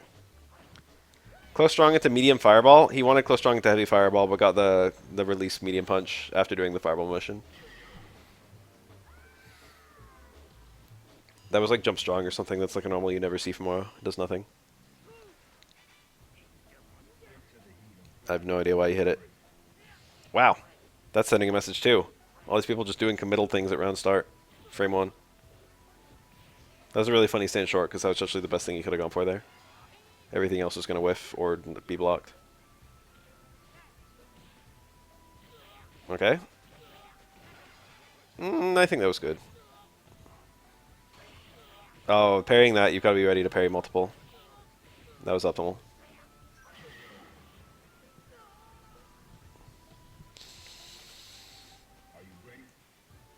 Against most characters, if Roundhouse will dizzy, then you want to juggle into Roundhouse right away in the corner, and then you can juggle different things on different characters. Oh, stay medium kick, command. Oh, yeah, no, that's better. He did something better. Unblockable. So I thought. What went wrong? How on earth was that not... How did he block it? Great Mysteries of the Universe right there. Oh my god, the Sora was killing it. That was supposed to be uppercut super, I'm certain. Alright, regular, ordinary, unblockable setup. He walked too much. He, like, didn't do a setup. Was that a parry attempt? Aura Super is really deadly right now. If he can get a chance to get it up, he can, like, close out the round instantly. Okay.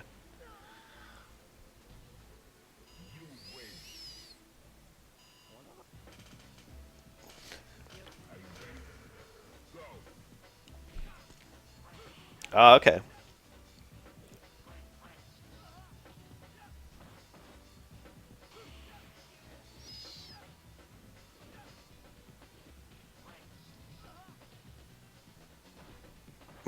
Meaty low forward into medium stomp. That's like a day one. Nice, the cross under. I would have gone for the same thing. Now we get some unblockables. Alright, there we go. There's an ordinary setup. That's what we like to see. Regular unblockable setups. That hit twice. He adapted. He did an anti-parry setup that he didn't quite time properly. That should work against either a parry or a hit. Block attempt. Okay. That only hits once in that context, but he only needed once. Sweep was punished there, I think. Whoa! He got a super jump cancel, which was smart, and he did it like he was facing the wrong way. Also, that was a fucking insane whiff punish. It's actually fairly easy to get that whiff punish. That was low parry. You have to jump out of the corner. That's so like that's. I don't know if that's huge balls or no balls. Okay, parry into throw. That's kind of no balls. Horrible double jump. One of the worst double jumps I've ever seen. Just made him a sitting duck, and then he died.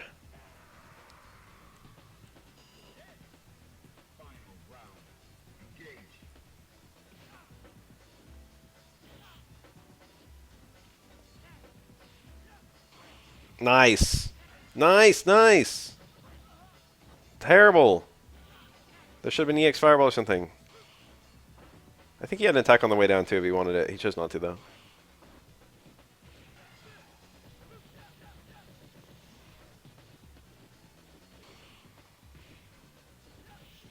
This could go either way. I like Aura now. I love Aura now. That was the worst possible way that could play out. I've never had that happen to me, I don't think. But I've always envisioned that happening if I go for chip stomp. That's like the nightmare scenario of chip stomp. That was insanely bad that that played out the way it did. In like 99 out of 100 scenarios, Aura would have won there.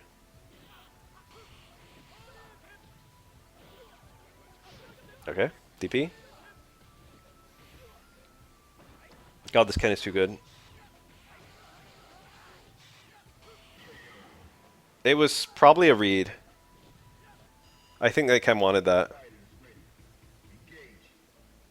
Because it was good against a lot of the things Aura might have done right there, such as throw a fireball or throw an EX fireball.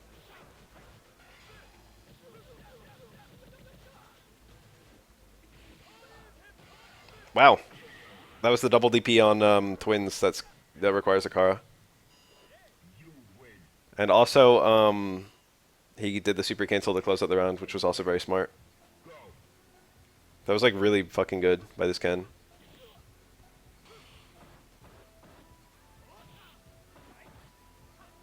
EX Fireball carries some commitment too.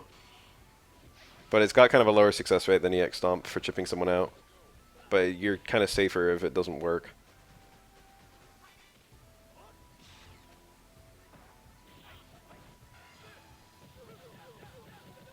The chances of EX Stomp doing nothing are very low.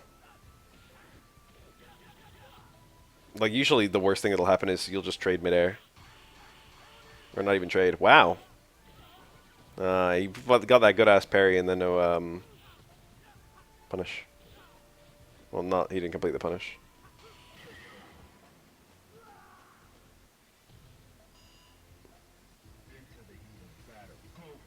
Anti-air close medium kick into walk-in close medium kick is like optimal for Twins, but requires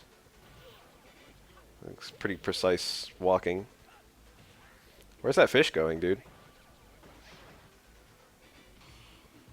That's that one fish, dude. That's that fish that crawled out of the water. That's the reason I have to pay taxes every year. That's the reason I have to show up to work every fucking 5 times a week. It's because of that damn fish.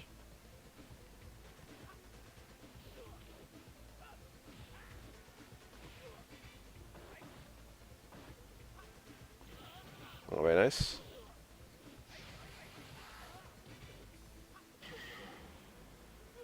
Does twin cross-up dive kick just work on every character?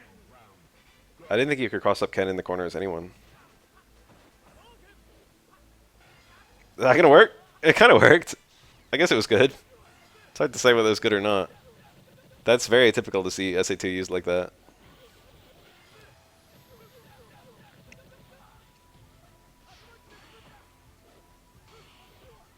OS parry blocked by the Yang. He wanted to block a Ken DP. Ken didn't commit though.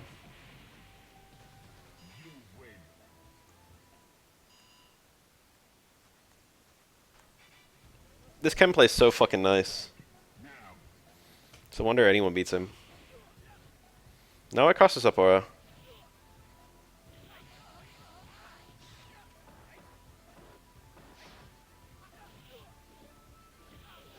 Aura is one of the hardest characters to cross up in the corner. I think Q is one of the hardest.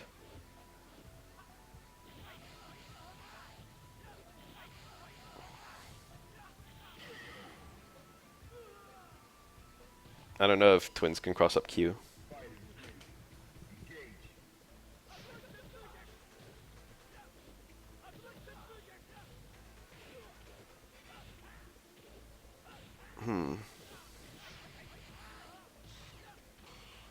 That sounds, yeah, I believe that.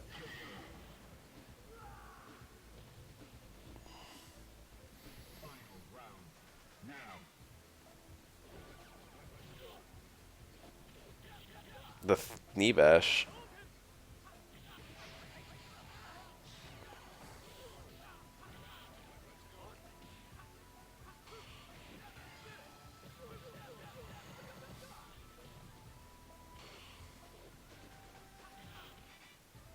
In some ways, Oro is very weird, but in some ways, he's very normal. In juggles, he's very ordinary. No, that's not true. It really depends on the character. In some juggles, he's ordinary. In some, he's weird. In Ken's juggles, he's very hard.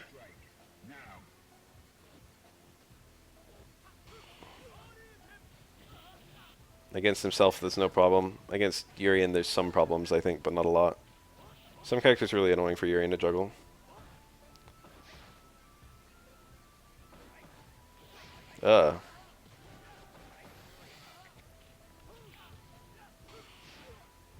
I think it's very hard for Ken, I mean not for Ken, for Urian to get EX tackle on Oro. On the ground, Oro is just narrow and short. He's just small, as they say. Ken had a guaranteed punish, didn't take it. He went for greed.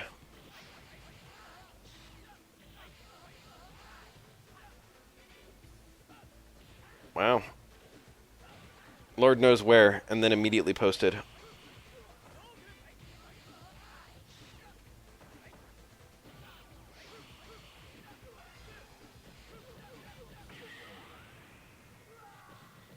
If I hover over it, will it show?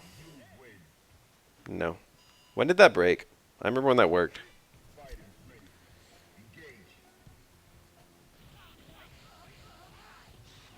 Plot twist, it's just a fat pair of titties saved as care widths screen edge.jpg.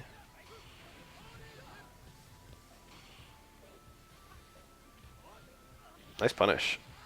Or, you know, reset. Early heavy DP. Very smart.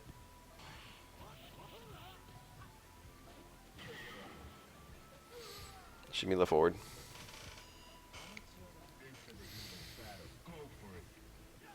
If you wanted to commit, you wouldn't even play Yang.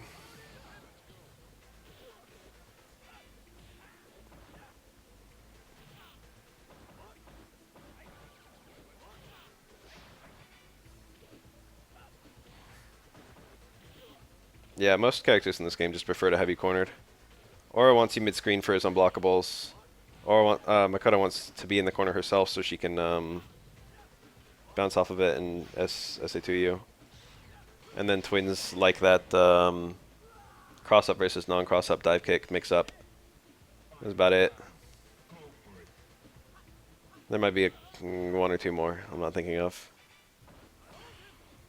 Most characters would simply prefer to have their opponent in the corner and have that be that. Shout out to Remy, who gets better stuff in the corner but has like no means of cornering the opponent.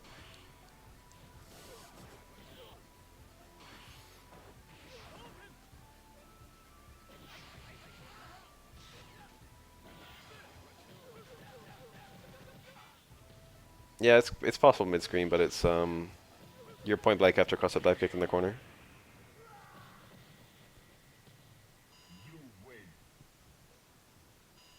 It's also reliable. My favorite corner.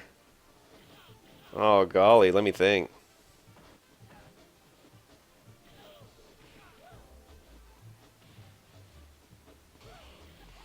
My favorite corner in the whole game. This one's not bad. The Russian stage right corner. That's a good one. What about the corner in Makoto stage with the Sakura tree? That's kind of nice. You got the tree. You can jump and you get covered by the tree branches a little bit. That's a nice corner.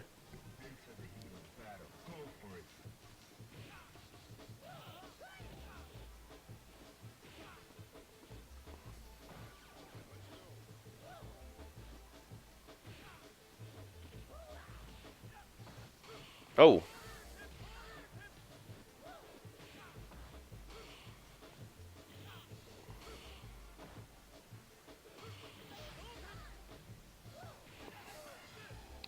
Restage has like no corners.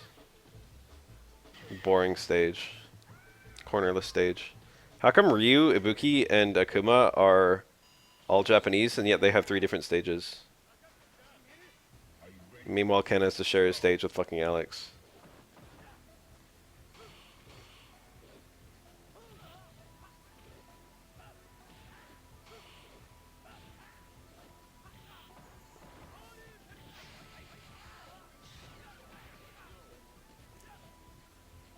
The right half, I mean the left half of this stage, the corner feels like a corner. But the right half we're looking at right now, it doesn't even feel like a corner. Look at it, it's like open.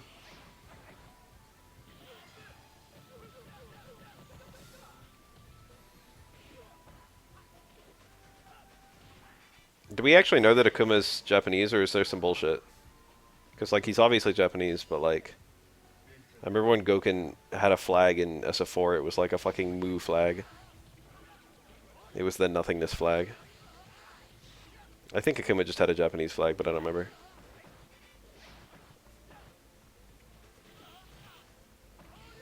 Whoa. I like the corner in Gill stage with the weird boat. There you go. That's my favorite corner. Gill stage, weird boat.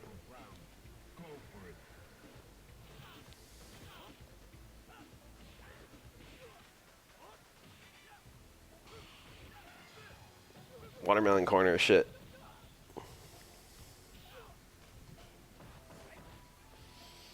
With all low parries, it's kind of greedy.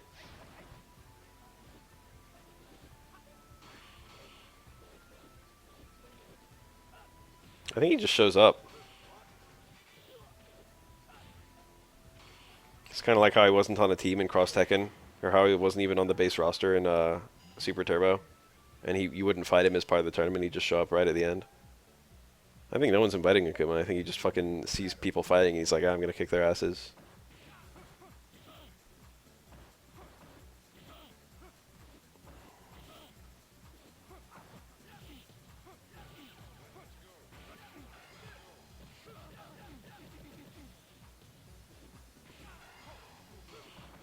The parry. Ken doesn't need a parry to get a punish, so there's no reason for him to keep parrying unless he wanted some meter. But it's very risky.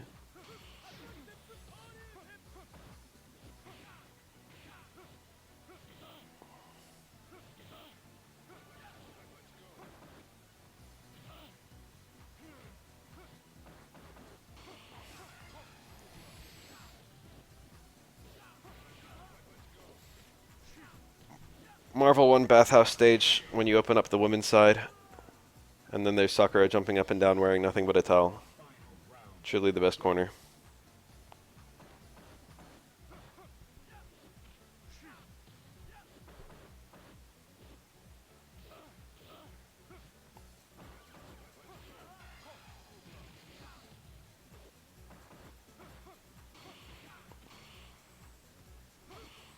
Why don't we get shit like that anymore?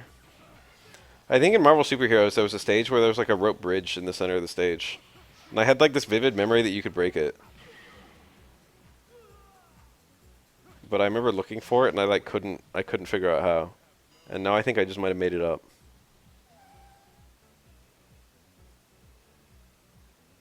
It's a Q.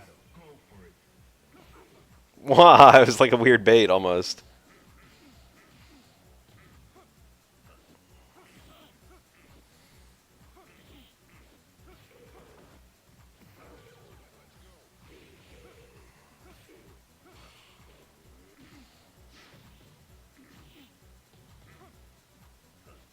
I don't even remember a second impact stage with a rope bridge. No, when I say rope bridge, I mean like there was like a netting between two buildings. Like the bridge itself was made of rope. It was in one of the Marvel vs. games. Or just Marvel Superheroes. I think it was Marvel Superheroes. War of the Gems. Nice. That was the startup of stem medium kick, close medium kick.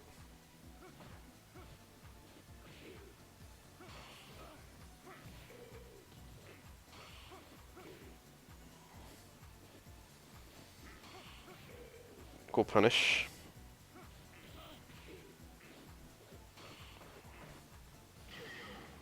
It might have been like a web actually, I don't remember. Might have been like a Spider-Man web. Hello.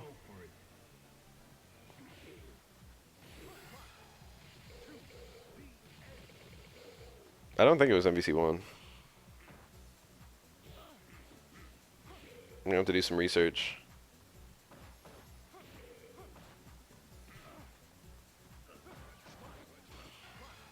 MVC1 might have had a stage like that though.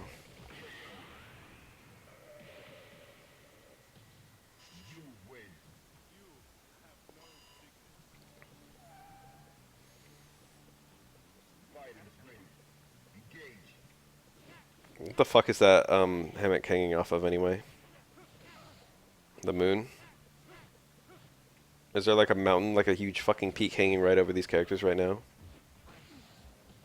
I like want to click on that.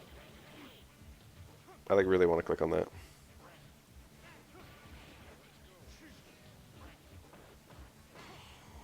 I don't know who any of these players are, unfortunately.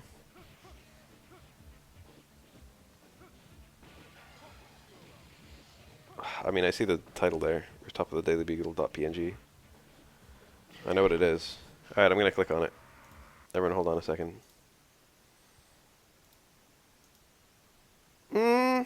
This actually looks more like what I was picturing than I thought.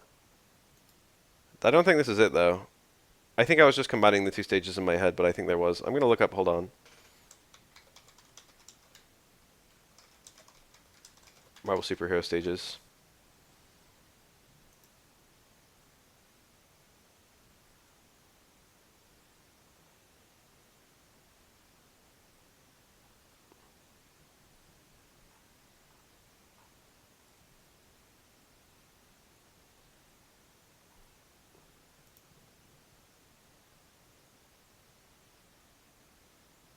The one I'm picturing was like in a jungle, maybe? Maybe I am just combining this Marvel 1 stage and this fucking, uh, Second Impact stage in my head or something weird's going on.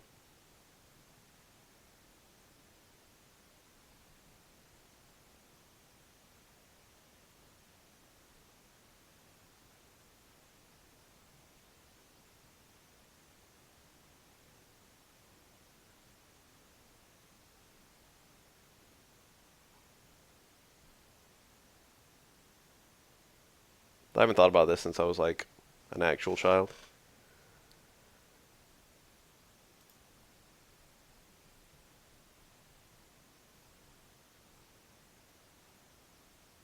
I rented, no, I bought Marvel Superheroes from a game store near me. And then I think I sold it later on.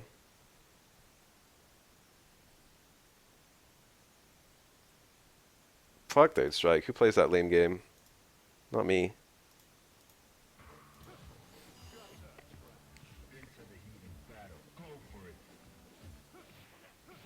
Ah, my nose. Fuck. It hurt for a sec. Those are becoming less common. I was getting them every couple minutes earlier. This is not going to be a good setup for, Actually ended up being okay.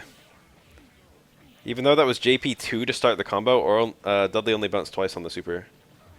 Which is actually very manageable for unblockables. Oh, he did an ordinary setup after like two extremely weird ones.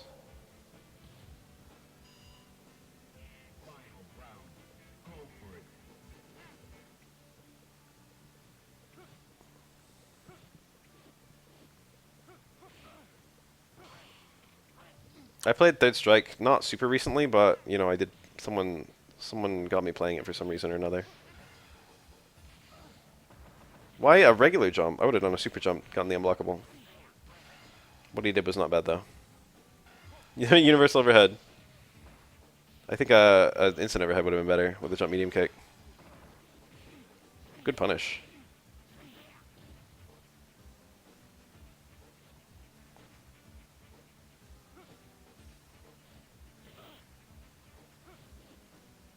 Seagulls on their sides.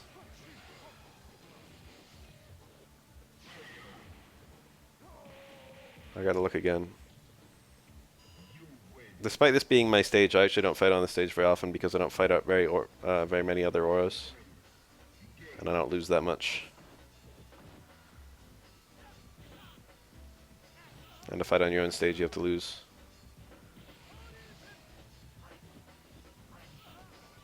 Shoutouts to that one seagull in Paper Mario on N64. It's one of the seagulls from Yoshi's Island, and it just doesn't even flap. Just glides around.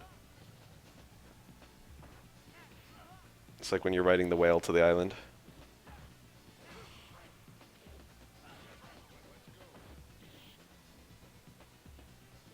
Nice corner play by the Ken. Ah, low risk though. Oro should probably win this. It could go either way, but I like Oro. If he only needs, yeah, there we go. If he only needs to land like one or two errant pokes, I think it was better for him. Ah, he went for gold. He went for game. He went for the parry into walk in. That was punishable. The throw was actually a punish, but he could have gotten close strong if he wanted. Double jump? That looked extremely awkward. Didn't even do something when he hit the ground. He's trying to catch Ken committing. That's just a combo on crouching Oro. That was nigh unpunishable. Good punish. Kind of balls out by the aura player.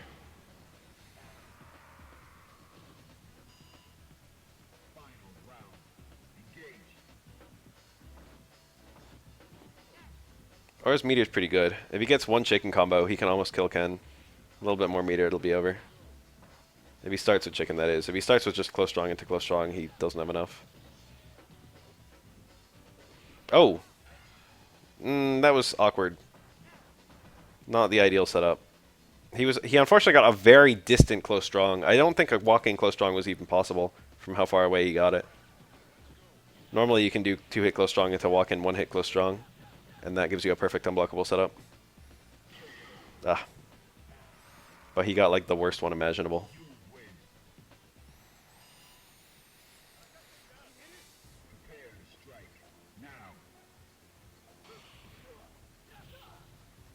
Why'd that do so much? Why'd all Yang's health go? He's eating 2 hits. Why does Ken do that much damage per hit? I think it was a crouching hit for the sweep. And his Yang health. Yang bleeds, man. Just watching that heavy DP hit. You don't really think about that when you're fighting him. He doesn't feel like a low health character. The hits kind of come slowly with Yang. Like when you're fighting him. It's hard to really get some kind of real momentum on him. Yang can play in a very non-committal way.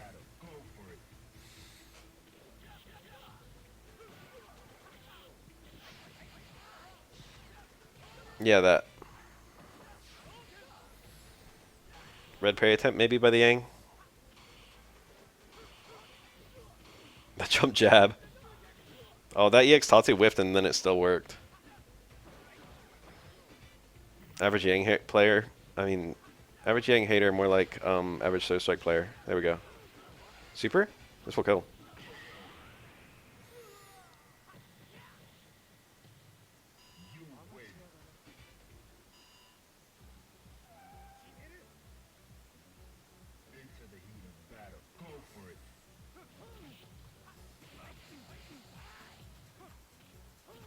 Don't want to see an SF6. Rainbow Mika. There, I said it. Oh, I want Yang. Yang can come. I'll take both twins.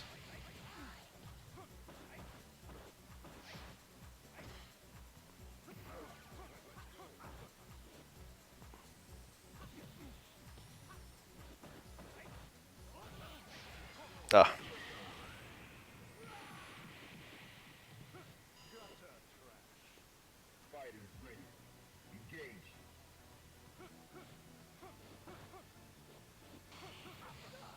No Rashid.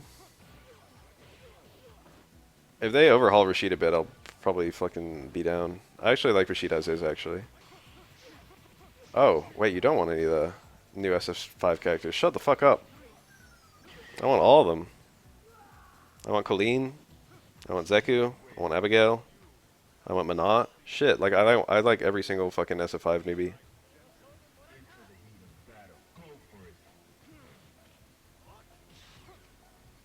I'll take Laura. I have no strong opinions on Laura. Well, I don't know. I kind of like playing Laura a little bit. But fighting her... No, fighting her is okay too. Fuck could leave now! Fuck's one of the coolest characters! That is maybe a bit cancerous.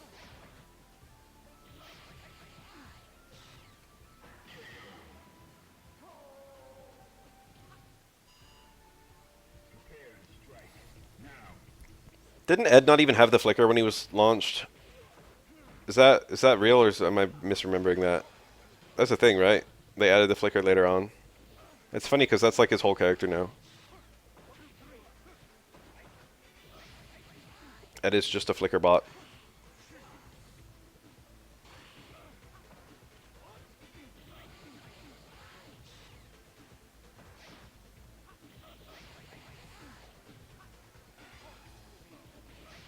I think Ed is kind of like a love to hate it kind of guy.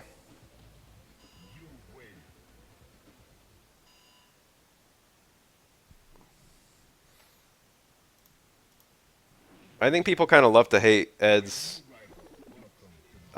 personality, and I think they kind of love to hate his moveset. There's a couple things about Ed that are actually cancerous, like his fucking leg hurt box. Flicker being unpunishable. For every other character in SF5, it's like, you can't just do this move raw. You have to actually use your brain when you do this move. Especially if it's a meterless move. But then for Ed, it's just like, oh yeah, you don't need to use your brain for Flicker. You can just do it whenever. It's literally never a bad idea.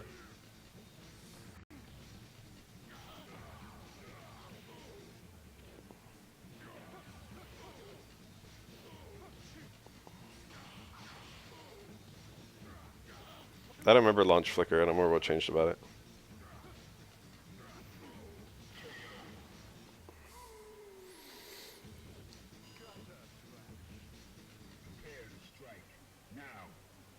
I think it had less juggle potential too. Now you can use it in most of his juggles.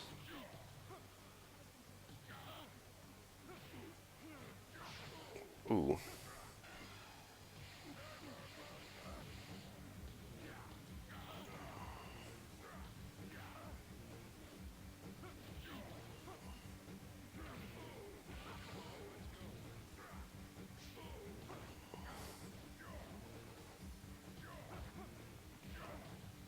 Between the Flicker buffs and now the EX Flicker, EX Knuckle or whatever, rather, it's insane like how, like it's got quite a good reward and such low risk. My stoner voice.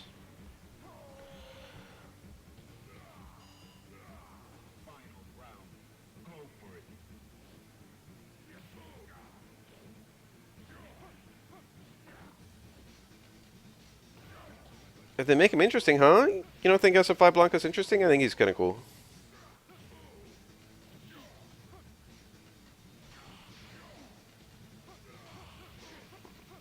I didn't used to like Blanca in Street Fighter, but in 5 I like him quite a lot. Same with Honda. Those were two characters where I kind of hated them before. But now they're kind of cool.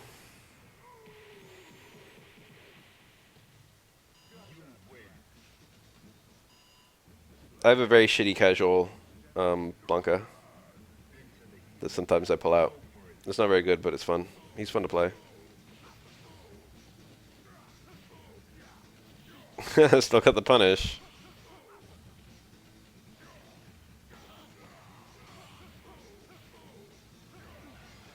SF4 Blanca had that plus 10 on block electricity or whatever. Wasn't it? It was something like that. It was like electricity that comboed from your 3-frame crouch jab. Stand jab, rather. And it was like plus 10 on block.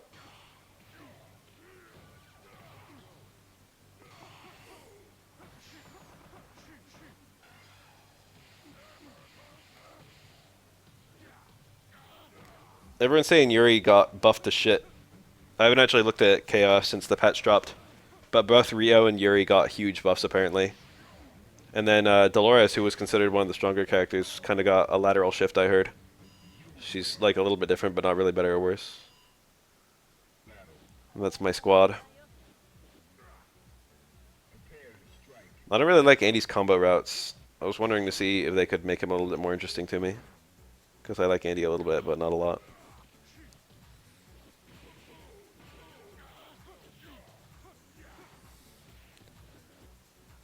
Wow. Snatched.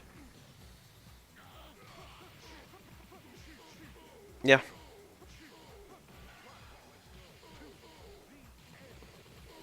I think Vanessa doesn't get... I didn't actually, like... I've just seen a little bit of footage of people playing Vanessa. I haven't looked at her in training mode. But people aren't doing the core circle back heavy punch into light punch. Back light punch. Into the towards the charge back forward heavy punch. Fuck, I don't know the names of any removes.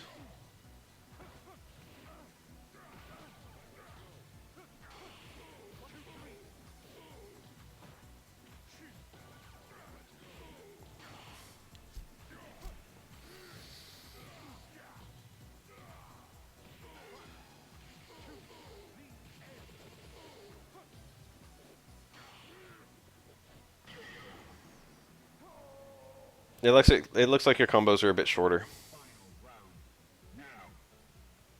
Nah, we'll see Fei Long. Didn't you hear about the whole thing? It was insano. Hella drama. Capcom like jumped down the fucking throat. No, it was like Bruce Lee's. I think Capcom and Bruce Lee's fucking family both jumped down to the throat of the guy who claimed that Fei Long wouldn't return. And they're both like, "Who the fuck told you this?" And now the guy's like, he like is flipping out at fucking Twitter about misquoting him, even though everyone like got his quote word for word.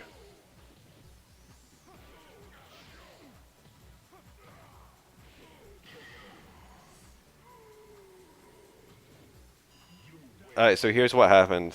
This is like, take this with a grain of salt because I only followed it loosely. So you should do your own research and figure out what actually happened. But it was something like this. I think this is all accurate. Um, there was a sound director for SF5, or not sound director, like one of the composers, who said in an interview that Capcom would never. It's like, what character do you think will come back, or something like that? And he was like, Fei Long will never return. Basically, he replied. And he's like, yeah, I'm like a good friend of like one of Bruce Lee's family, and they're very like particular about like joking depictions of Bruce Lee.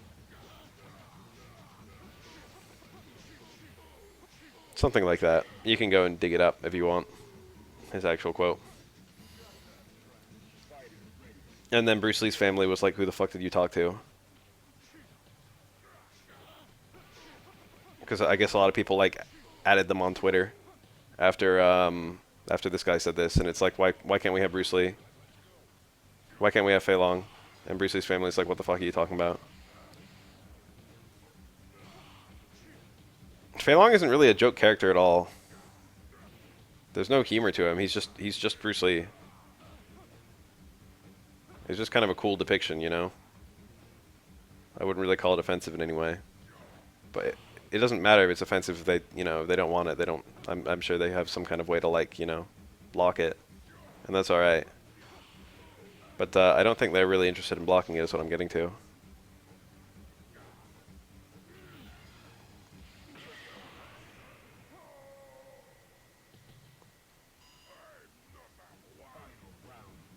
SF can be goofy.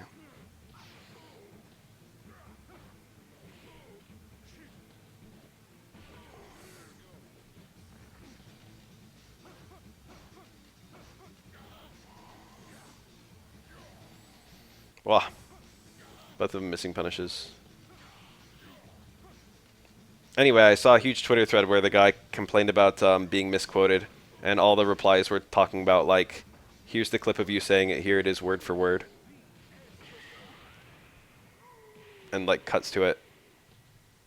It's like, how is this a misquote? This is what you said. Has Honda ever been interesting? Go watch Daigo's Honda in this game. And by this game I mean SF5 because this is not SF5. This recent game, clearly. Daigo's Honda's kind of nice. It's kind of cool. I think it's kind of cool. Maybe other people would disagree. SA1 can get some really cool connects when it bounces off high like that, but that one just sucked. Alright, well, if you don't like Daigo's Honda, then I got nothing to say. You probably just don't like Honda. And that's okay.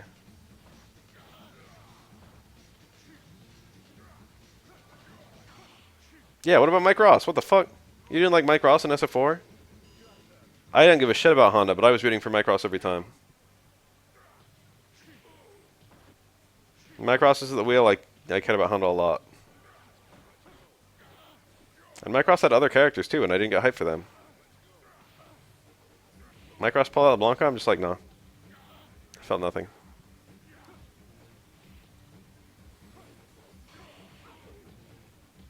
Oh yeah, he's fucking hideous.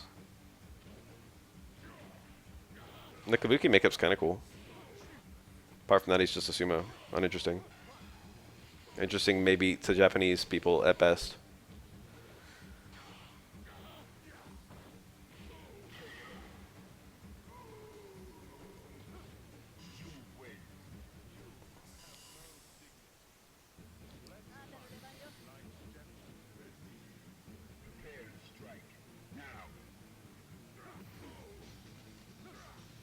Honda with an interesting moveset. Oh yes, Street Fighter 4 Omega. That's quite cool. A lot of fun stuff there. Unfortunately, no one knows anything about that game.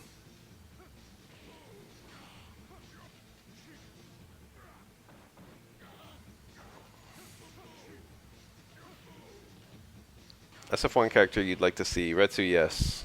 Eagle, yes. Geki, I guess, would be a good one. Everyone else can die. Oh, I'm on Adon back. I like Adon.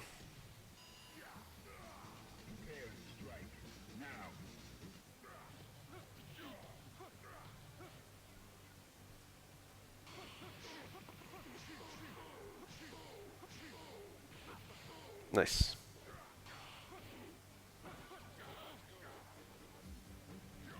I don't know if I've actually seen Honda since SF5 patch. Because I labbed all the cool stuff he can do with the newbie skill combos, and they're really good. But I can't actually think of having seen someone do them. The most NPC Street Fighter opinion is actually, I like Akuma, oddly enough.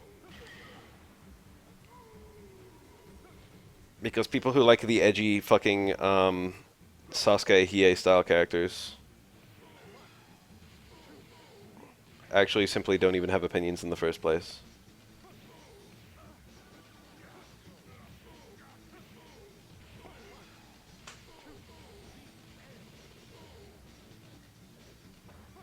Evil edgy version of main character. I like Akuma.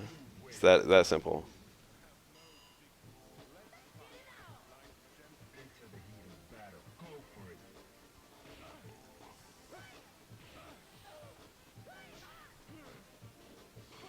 I wasn't even remain.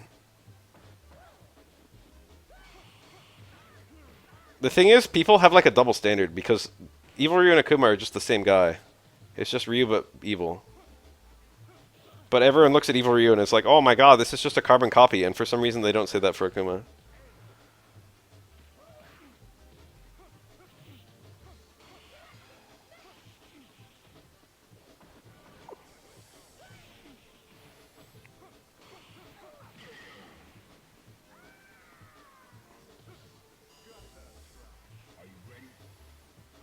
I think part of it is just the fact that Ryu and Evil Ryu are literally the same person. So it does feel more like, you know, it's just a copy. Ken mains the NPCs. Probably or Ryu mains. One or the other, I don't know.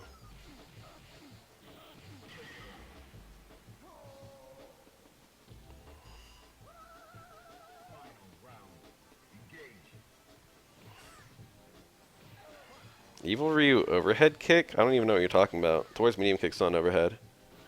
Ryu actually had that in alpha.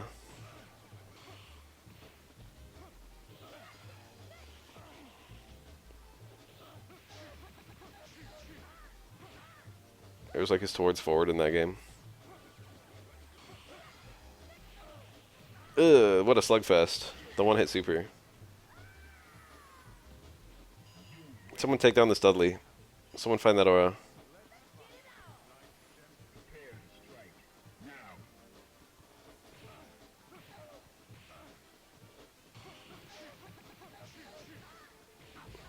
You know what moment truly made me realize that Hiei's bullshit? I didn't even notice this. In the Dark Tournament, Hiei literally does not lose a match. He's the only character that doesn't. I don't think they ever showed Hiei losing at any point during the whole series. Except to, Yusuke. Once. And even when he fought Yusuke again later, they just fought until they stopped fighting. I guess Hiei lost to Mukuro? I don't even remember her name. It's like the only way we can show Hiei losing is to literally like the strongest person in the fucking dimension. And actually he had a moral victory. Actually he wasn't even trying to beat her. It's like, fuck off.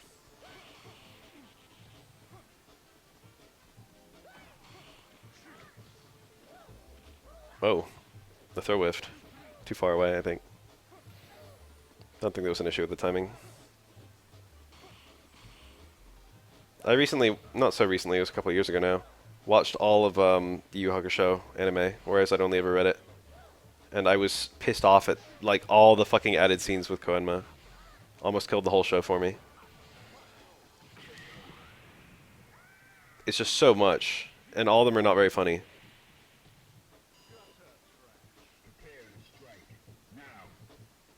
I've been really enjoying watching One Piece. It's a recut of One Piece to make it more like the manga, so it removes all the filler scenes and reorders the events to match the manga. And I desperately wish there was something like that for the Yu Yu Hakusho anime. Because there's a lot of diversions from the manga, and almost all of them are bad. Hiei won the 2 fights where he struggled with the power-up.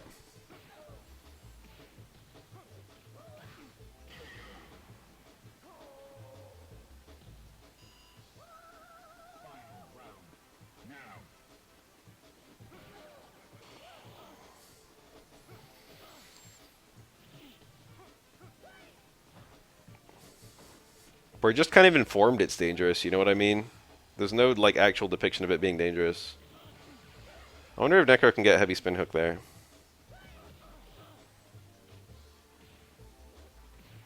Is that throw whiff for timing? Damn. He really just got chucked.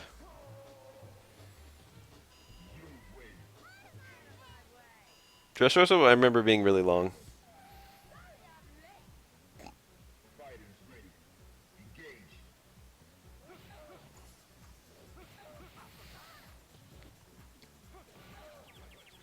There were like moments I thought were super cool in Dressrosa. A lot of the character introductions were kind of cool. I liked seeing Jesus Burgess again. And then Isho, what's his name? Fujitora. He's super cool. I think he was introduced in Dressrosa, right? I want to see more of him.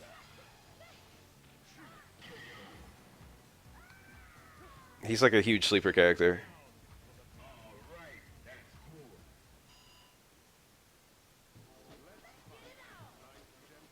See, I haven't seen any of the fucking show for One Piece.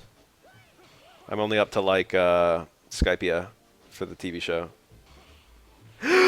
What just happened? Help! Huh? That was some cursed ass bullshit, huh? What did Dudley do? He got like an instant air parry, and then he like stayed the same height floating, and then did like a fucking, I don't know, jump jab or something that whiffed. Then he got hit out of it. I've never seen that glitch, whatever it was. That looked almost exactly like the Kara glitch from Alpha 3. Where you could Kara like relentos towards medium punch overhead into activate, and then you would just float forever at that height. Like an inch off the ground. That was some zany bullshit, dude. What did Dudley do?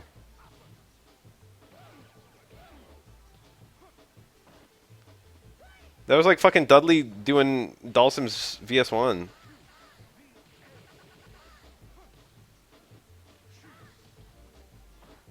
Weird moment.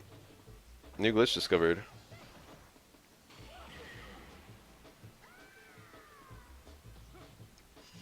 Dudley doesn't have any like it wasn't an attack that Dudley did. Because he parried. If he jumped, I don't see why he got locked in the y-axis there. Was it something about how Necro just landed the back throw?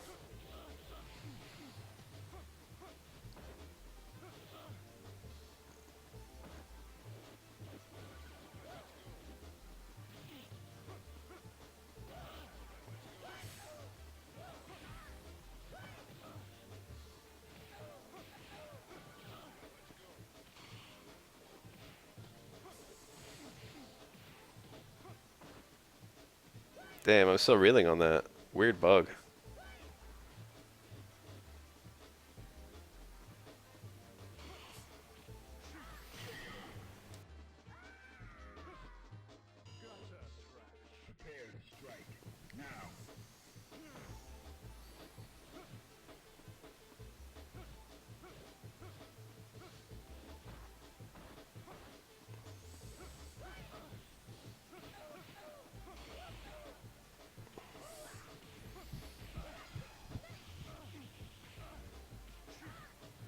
I want the lore on Blackbeard.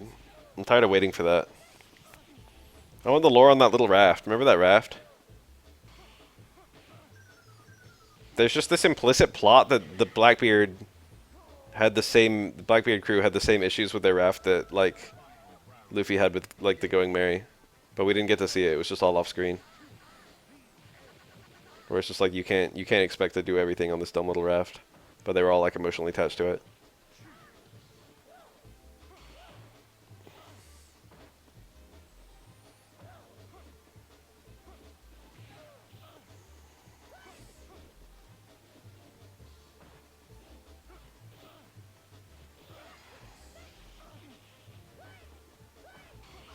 Nice.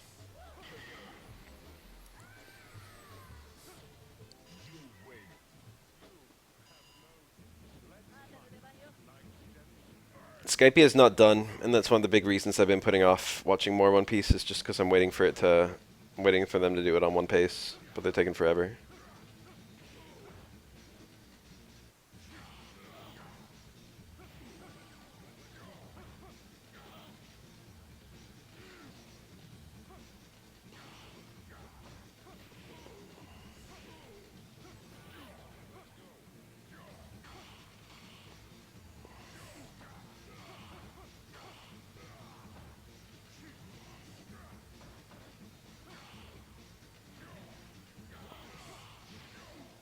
Weird.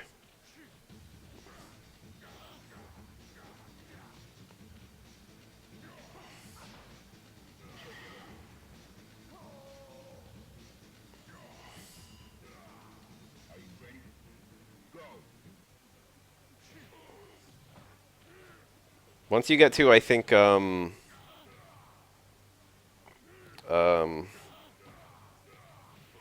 Water 7 or something, One Pace is just up to date.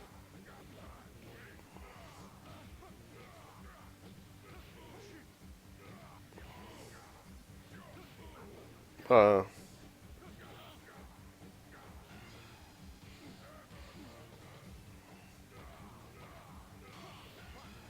just low short into Super.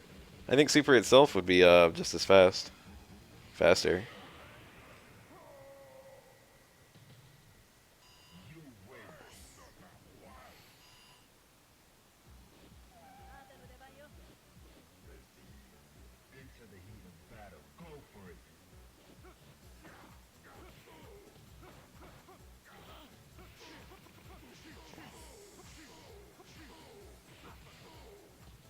I only saw one thing of filler in One Piece ever, but it kind of like made me not want to watch any of the filler. I don't remember where it was happening between, but like Luffy was being mind controlled or something like that, and Zoro had to like fight him, and Zoro like pinned him underneath a rock, and kind of won, I guess. And I remember just thinking after that, I was like, this is kind of cursed.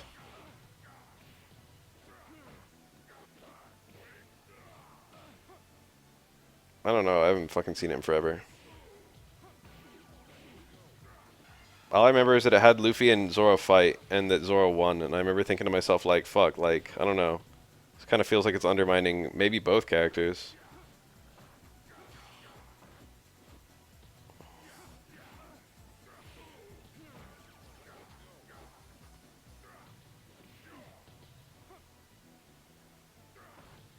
I mean, Zoro is kind of like, you know, a walking anti-Luffy. It's gonna cut him in half or something.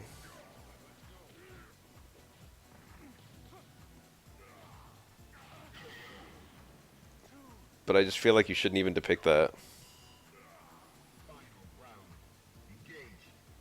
It just makes the reader kind of wonder, like, why isn't it Zoro vying for fucking King of the Pirates or whatever? You know what I mean? Why isn't Zoro the strongest person?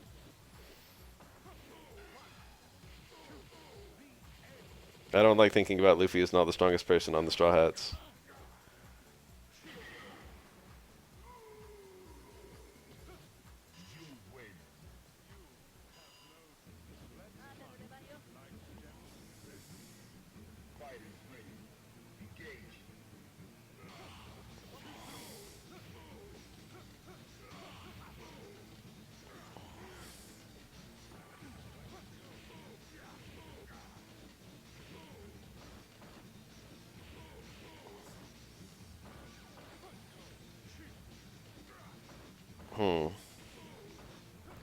Damn, it's really that easy to play this matchup, huh? Just stand strong.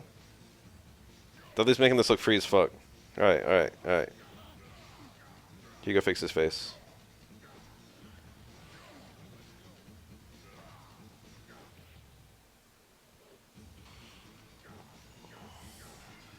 Nice. Anti-air super was really smart there.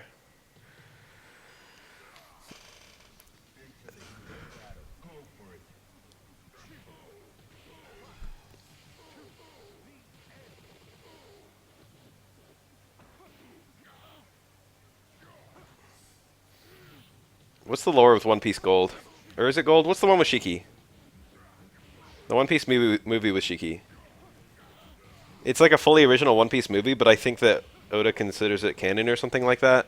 Or there have been indications in the comic that characters from it were canon characters. Something like that. Like Shiki showed up first in that, and then like has cameoed in the yeah, Strong World has cameoed in the manga since then. Something like that.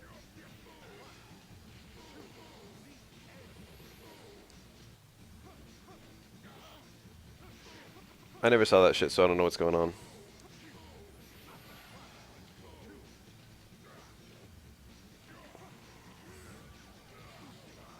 Nice. Love that combo.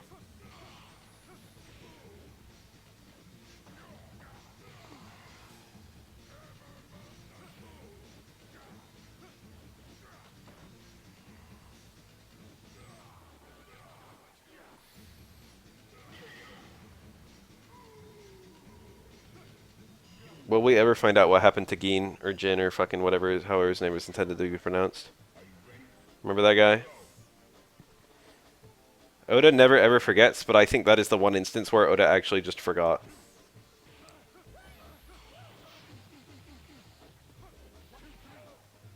I was like, I'll see you on the Grand Line.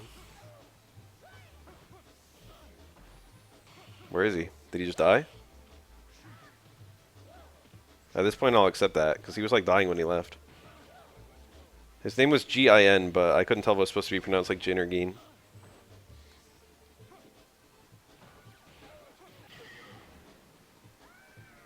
He was from the Sanji introduction arc.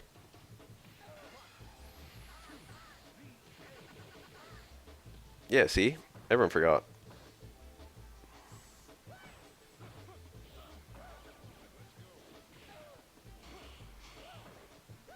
They set him up like he's gonna like return, and then he never returned.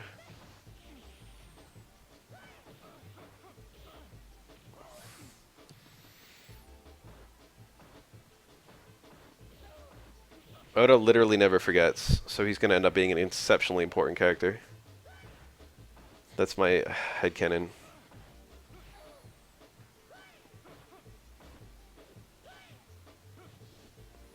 I mean, he could have just fucking taken 2 steps and died. Since that was like the state he was in when we last saw him. I've successfully parried a Dudley who did that to me. Very common for Dudley players to do just a random ducking super at chip kill scenarios. It was an SA3 that I parried. I've done that a few times though. I have full parried SA1s, but I don't know if I've ever actually parried a full parried SA1. No, I have as an ATR. The thing about SA1 is that it's very easy to parry almost all of it, even if you just block it, because you could just shift to parrying it after blocking it.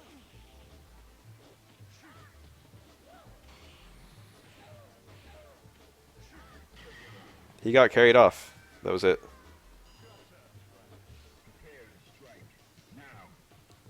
Don Creek was like, I can still fight or some bullshit, and then it was Jin punches him, and then like slings him over his shoulder, and it's like, we'll get stronger.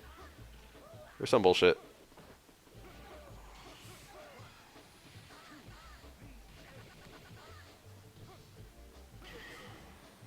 Where's Captain Morgan? I'm very confident that Captain Morgan has been referenced at least a few times. But I don't remember the last time. I'm gonna have to fucking peruse the wiki.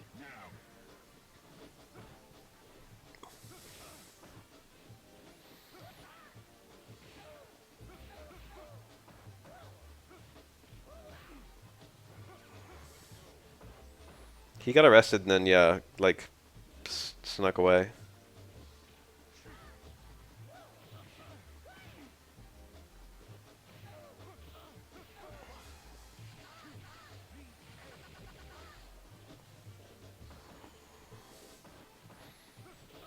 He might just be a free man now.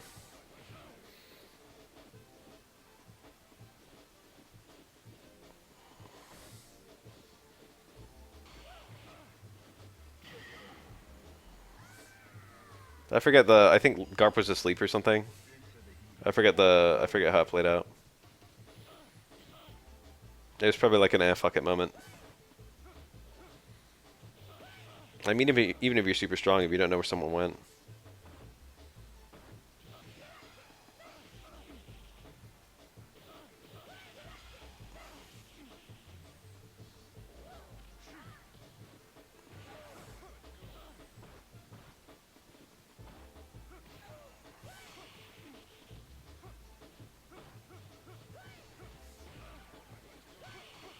Cool. Cool. Necro cannot do this forever. He will eventually have to stop. The dream parry! And then he fucking choked the punish. Dudley got the dream parry. 100% dream, start to finish.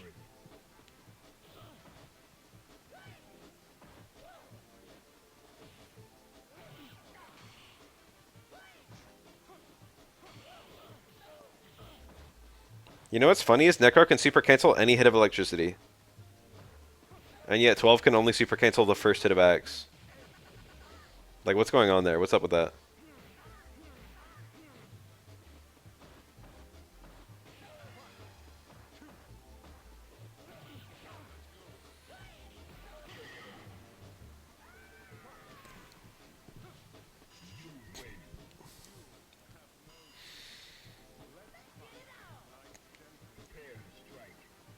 Hey.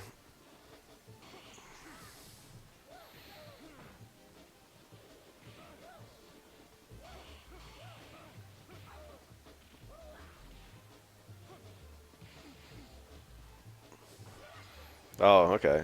Just like that. He went for the red parry again. Bold. That's how you punish that. It's not super risky. Wake up, Stammer House. Dudley players have no shame. Says the Aura player who does wake up stand strong literally all the time.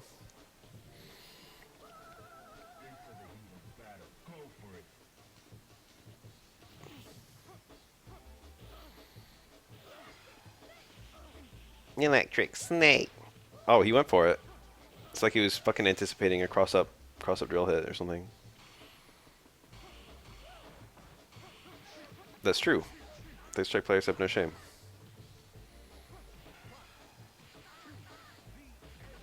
Makoto players will take all of your life from full to empty, and then they will put their hand out so that you can shake it, because in their mind they just outplayed you.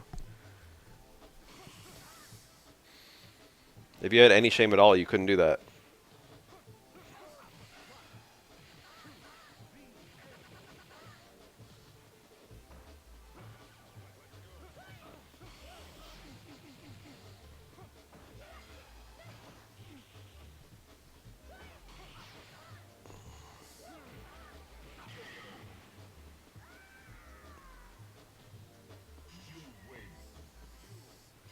Necro's got a decent chance, I think. Necro hasn't showed up since his debut, and he's quite an interesting character.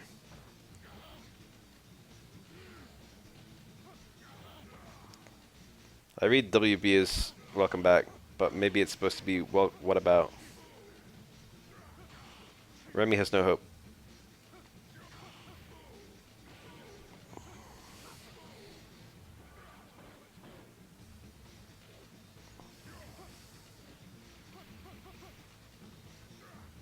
I am watching 2021 at 7:24 Acho Street Fighter 3 Third Strike. And then a bunch of Japanese letters that I don't know. Technically Chinese letters. And then the number 1. You can actually see it written right here on the screen.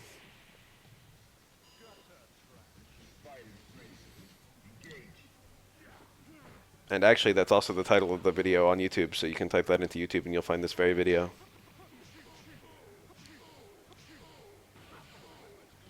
However, I'm not sure how you would type the Japanese characters. However, if you type the date, you'll probably find it.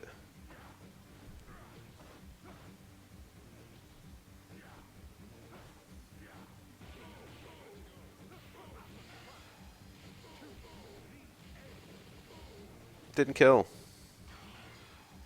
Oh, well, it worked.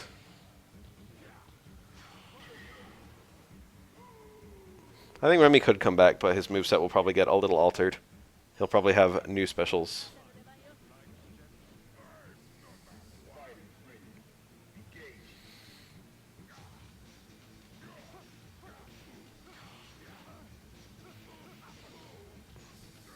Remy coming back as is pretty unlikely. Unless they make a Street Fighter 3.4. What? That was supposed to be a heavy shoot down backbreaker. He got down roundhouse. Heavy shoot down backbreaker is very common there because it gives you Oki. It lets you chase the throw. Down roundhouse is just horrible. In that context anyway. Down roundhouse is a pretty funny move actually.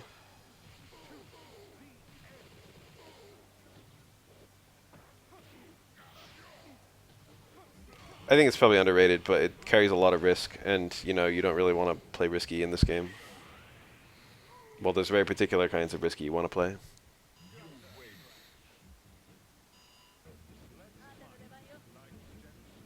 Down roundhouse if blocked gives the opponent a full combo. It's point blank minus like fucking 20 some bullshit.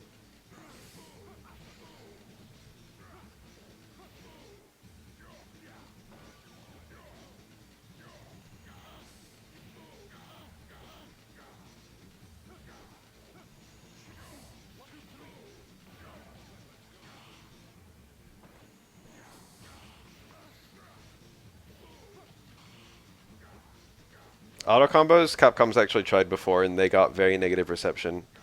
I think Capcom will probably not do auto combos.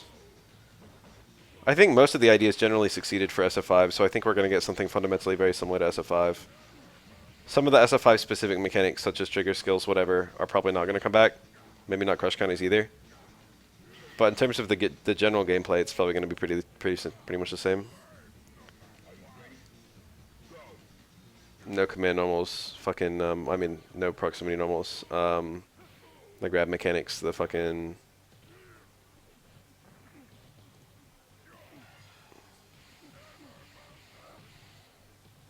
Yeah, Cross Tekken had them, and they were extremely jank.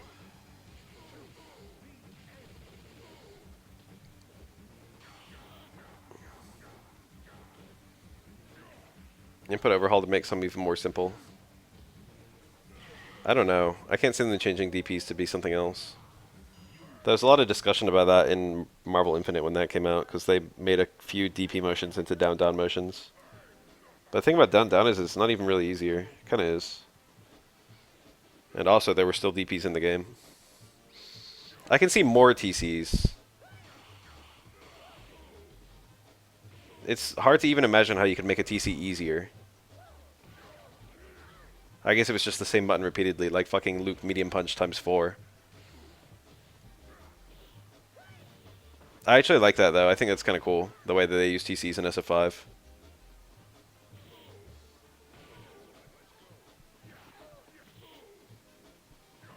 It's kind of fun. A lot of characters will have a TC where, like, you know, there's no other thing to go for. The thing about TCs in older Street Fighter games is often they were totally outclassed. Because they wouldn't have cancel routes, or even if they did have cancel routes, the scaling would be bad. So it's like anytime you could go for a TC, you should just do something else instead.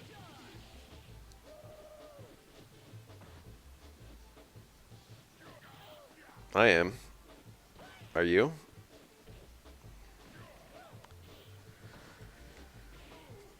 But now that you have things like, you know, like Balrog TCs, they're kind of fun, right? Oh, not bad.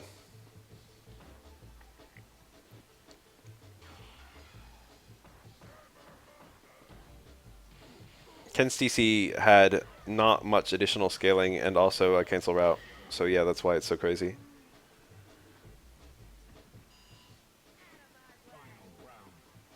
Oro got that medium kick, medium punch TC. That's significantly cooler than the fucking light kick, medium kick TC that sucked.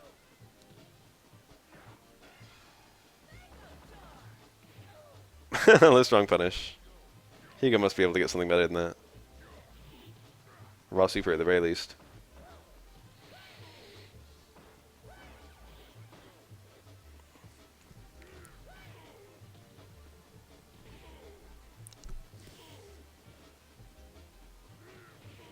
It's a close jab into far short, I thought. Far short stand jab I can't picture, I've never seen.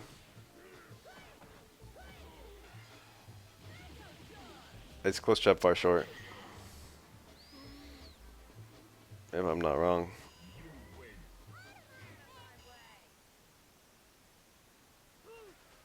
My wisdom.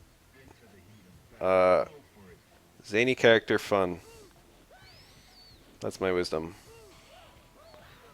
Give me the oddballs. Anyway, that one's not even a TC. It's just a link. Oh, it has exactly one TC, and it's like kick, medium kick, and it's not useless, but very close to useless. Makoto's one of the most popular characters from this game. I don't think it's controversial at all. Makoto had a generally very pleasant reception in both SF3 and SF4, despite being grimy in both games. Makoto is spiritually present in SF5. She lives in our hearts and in every character's playstyle. I would have liked to see a parry there on that terrible shoulder. I would have parried that 100 times out of 100. Would not have parried that.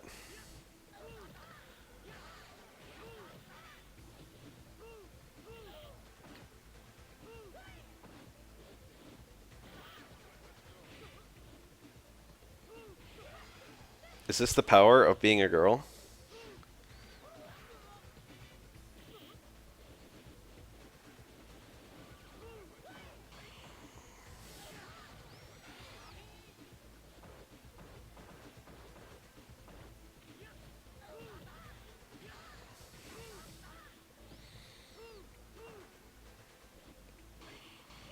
Scary. Necro, if he gets a super confirmed, just wins. It's not going to be easy, though. Yang has super. It would be safe to activate it, but he's going to try and sit on it, it looks like. Okay, that was as good as it could have gone for Yang. I don't know who any of these players are. It's not anywhere in the description or anything. Predictions for the SF5 character taking Evo. Let me think about that. Kareen.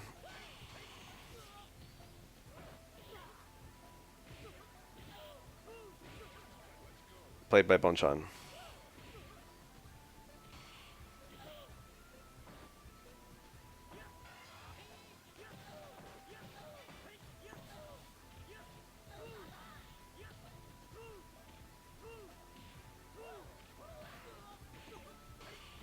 I think that all your normal Gene combos work versus Necro, but I'm not a Yun player. But Yun players seem to just kind of do normal stuff against him. As an Aura player, all of my juggles work against Necro fine. He doesn't have anything particular about the way he falls that makes him hard to juggle. He's one of the easiest characters in the game to juggle. It's probably, yeah, that you can do extra stuff versus Necro, which is better. Izzo.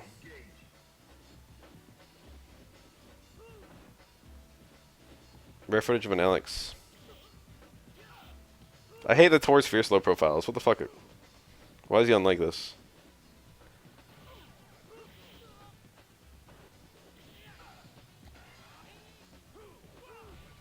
Wake up, stomp, baby.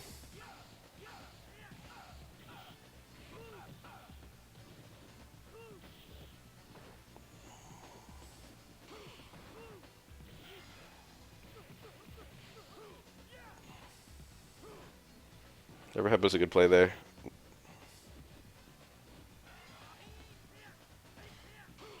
Oh my god! Clutchest parry of all time. Oh, he was greedy. He still won. He should have died for that slash elbow, though. It was unblockable because of the health, but it was a dangerous idea.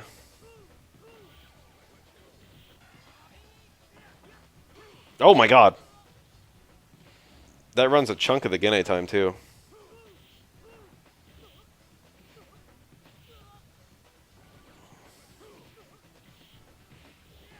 Nice confirm. My guy really went for the command grab.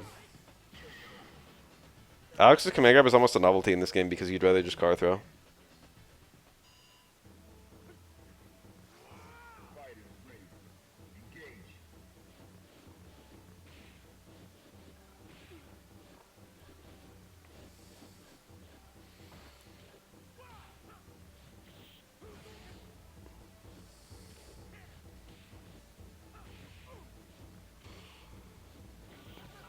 It's not useless.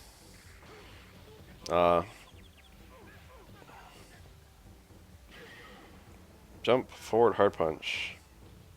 It's jump down hard punch. And maybe? No. I think generally it's just unsafe. Okay, that went about as well as it possibly could have for Ryu. This should be a wash. It's hard to come back from this. Grab and command grab in 3. Well, you see, you can tech a throw, but you can't tech a command grab. But Alex can throw you from outside your throw range, which is almost as good as having a grab that can't be teched. It's not even the command grab beats grab. Whichever one hits first wins. It's usually the command grabs have more range and can't be teched.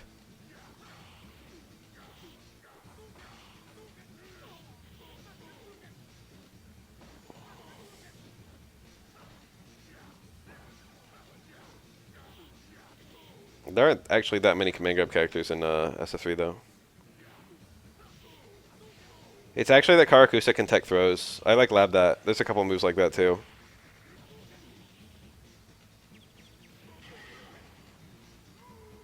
If Makoto gets thrown and then like the Karakusa active frame hits right then, the throw techs. But it doesn't work if the opponent's outside the range for Karakusa.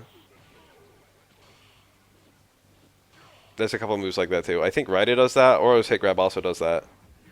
Oro can technically tech throws with I don't know if it's all of them. It might be all of them, I'm not really sure. That's a good reply to Denjin. That's a weapon that Hugo has in this matchup.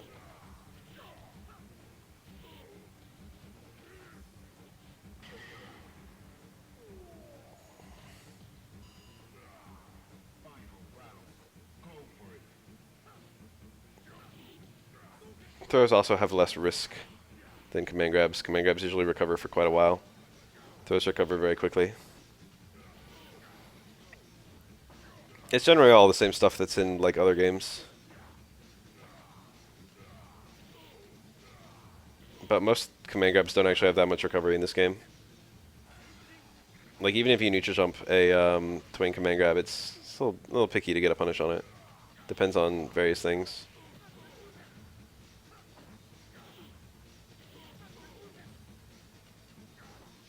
It depends on the character, but yeah, it's not common. Versus Hugo, you might do it.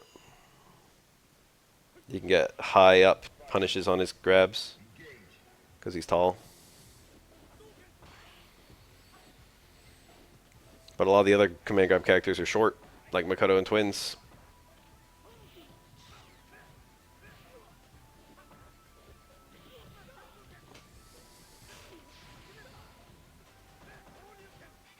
And like, what other command grabs are in the game? Q's and Alex's.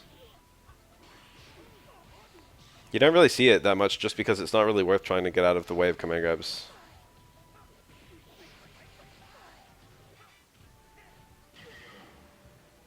Yeah, Q has a lot of recovery. Makoto's is quite short though. It's especially fucked because it's like also the most rewarding command grab in the game.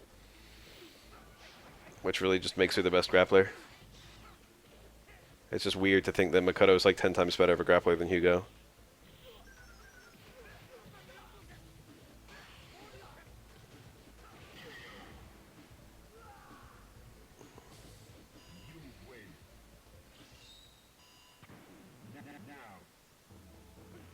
Q, right on time. And the yellow, dude. Dick Tracy. Remember that movie? Remember that character? The taunt? Maybe a blood taunt? I can't tell if that was a punish. Alright, another taunt. Maybe two, actually. Oh, he did it. I don't think that was guaranteed. That might have been a punish. But this is 3 taunts Q, so his health is actually double what it looks like. That Izzy bar is going to be an issue, though. Grappler and strike throw. You can just block strike throws. Simple as that.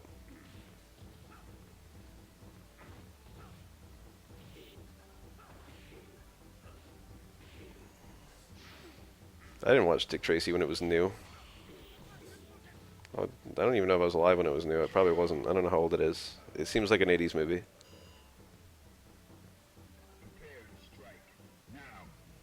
It has all the familiar vibes of an 80s movie. 1990. Okay. He went for the red parry. Very low risk, high reward red parry.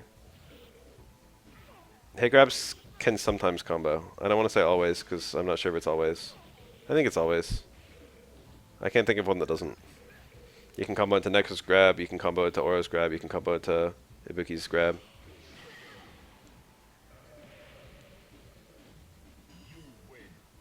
Sean's tackle. You can combo into that technically. You never will, but you can. Back car punch you can combo into. I don't actually know. You can obviously combo into it on a back turn. But if you get like a deep jump hard kick or something, I don't actually think you can combo into back fierce. That might be an exception.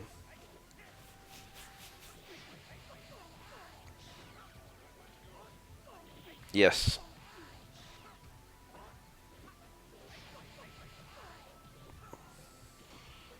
Maybe.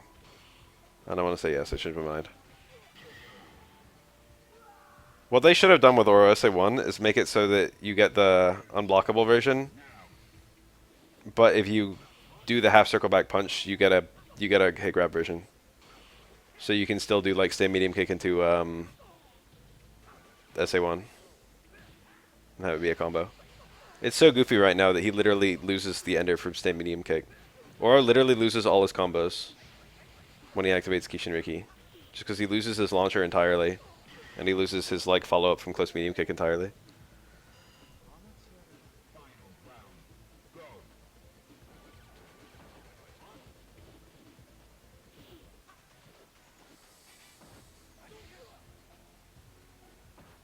I don't think it sucks. I mean, obviously it's the worst super.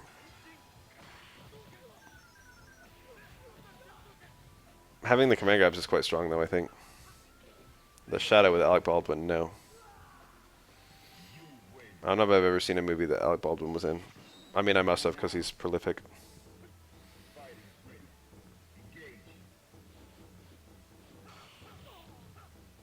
I saw 30 Rock. He was in that. It was a funny show.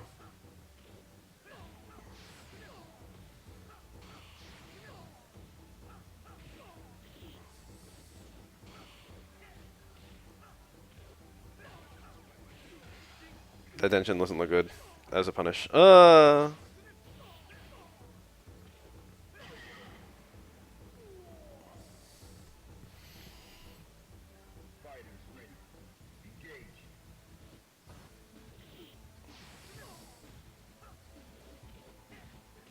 Damn, that's his legacy from now on, huh?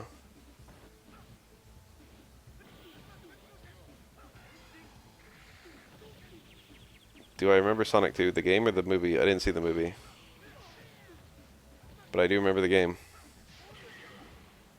Good game.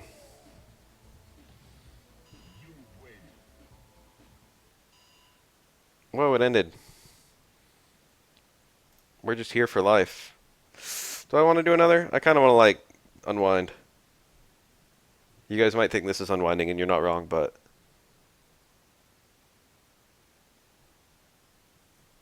I'm committing to another 57 minutes of Third Strike. I think I'll do this tomorrow. You guys will have to wait for tomorrow for more of me. I've had my fun for today. Is there any move you can't Kara? That's a yes, but it's a tricky yes. There's a Kara hierarchy, and you can't Kara into the moves that are at the bottom of the hierarchy. Stuff like stand jab. I think Sonic 2 has the best overall list of levels. Followed by Sonic 3 base game.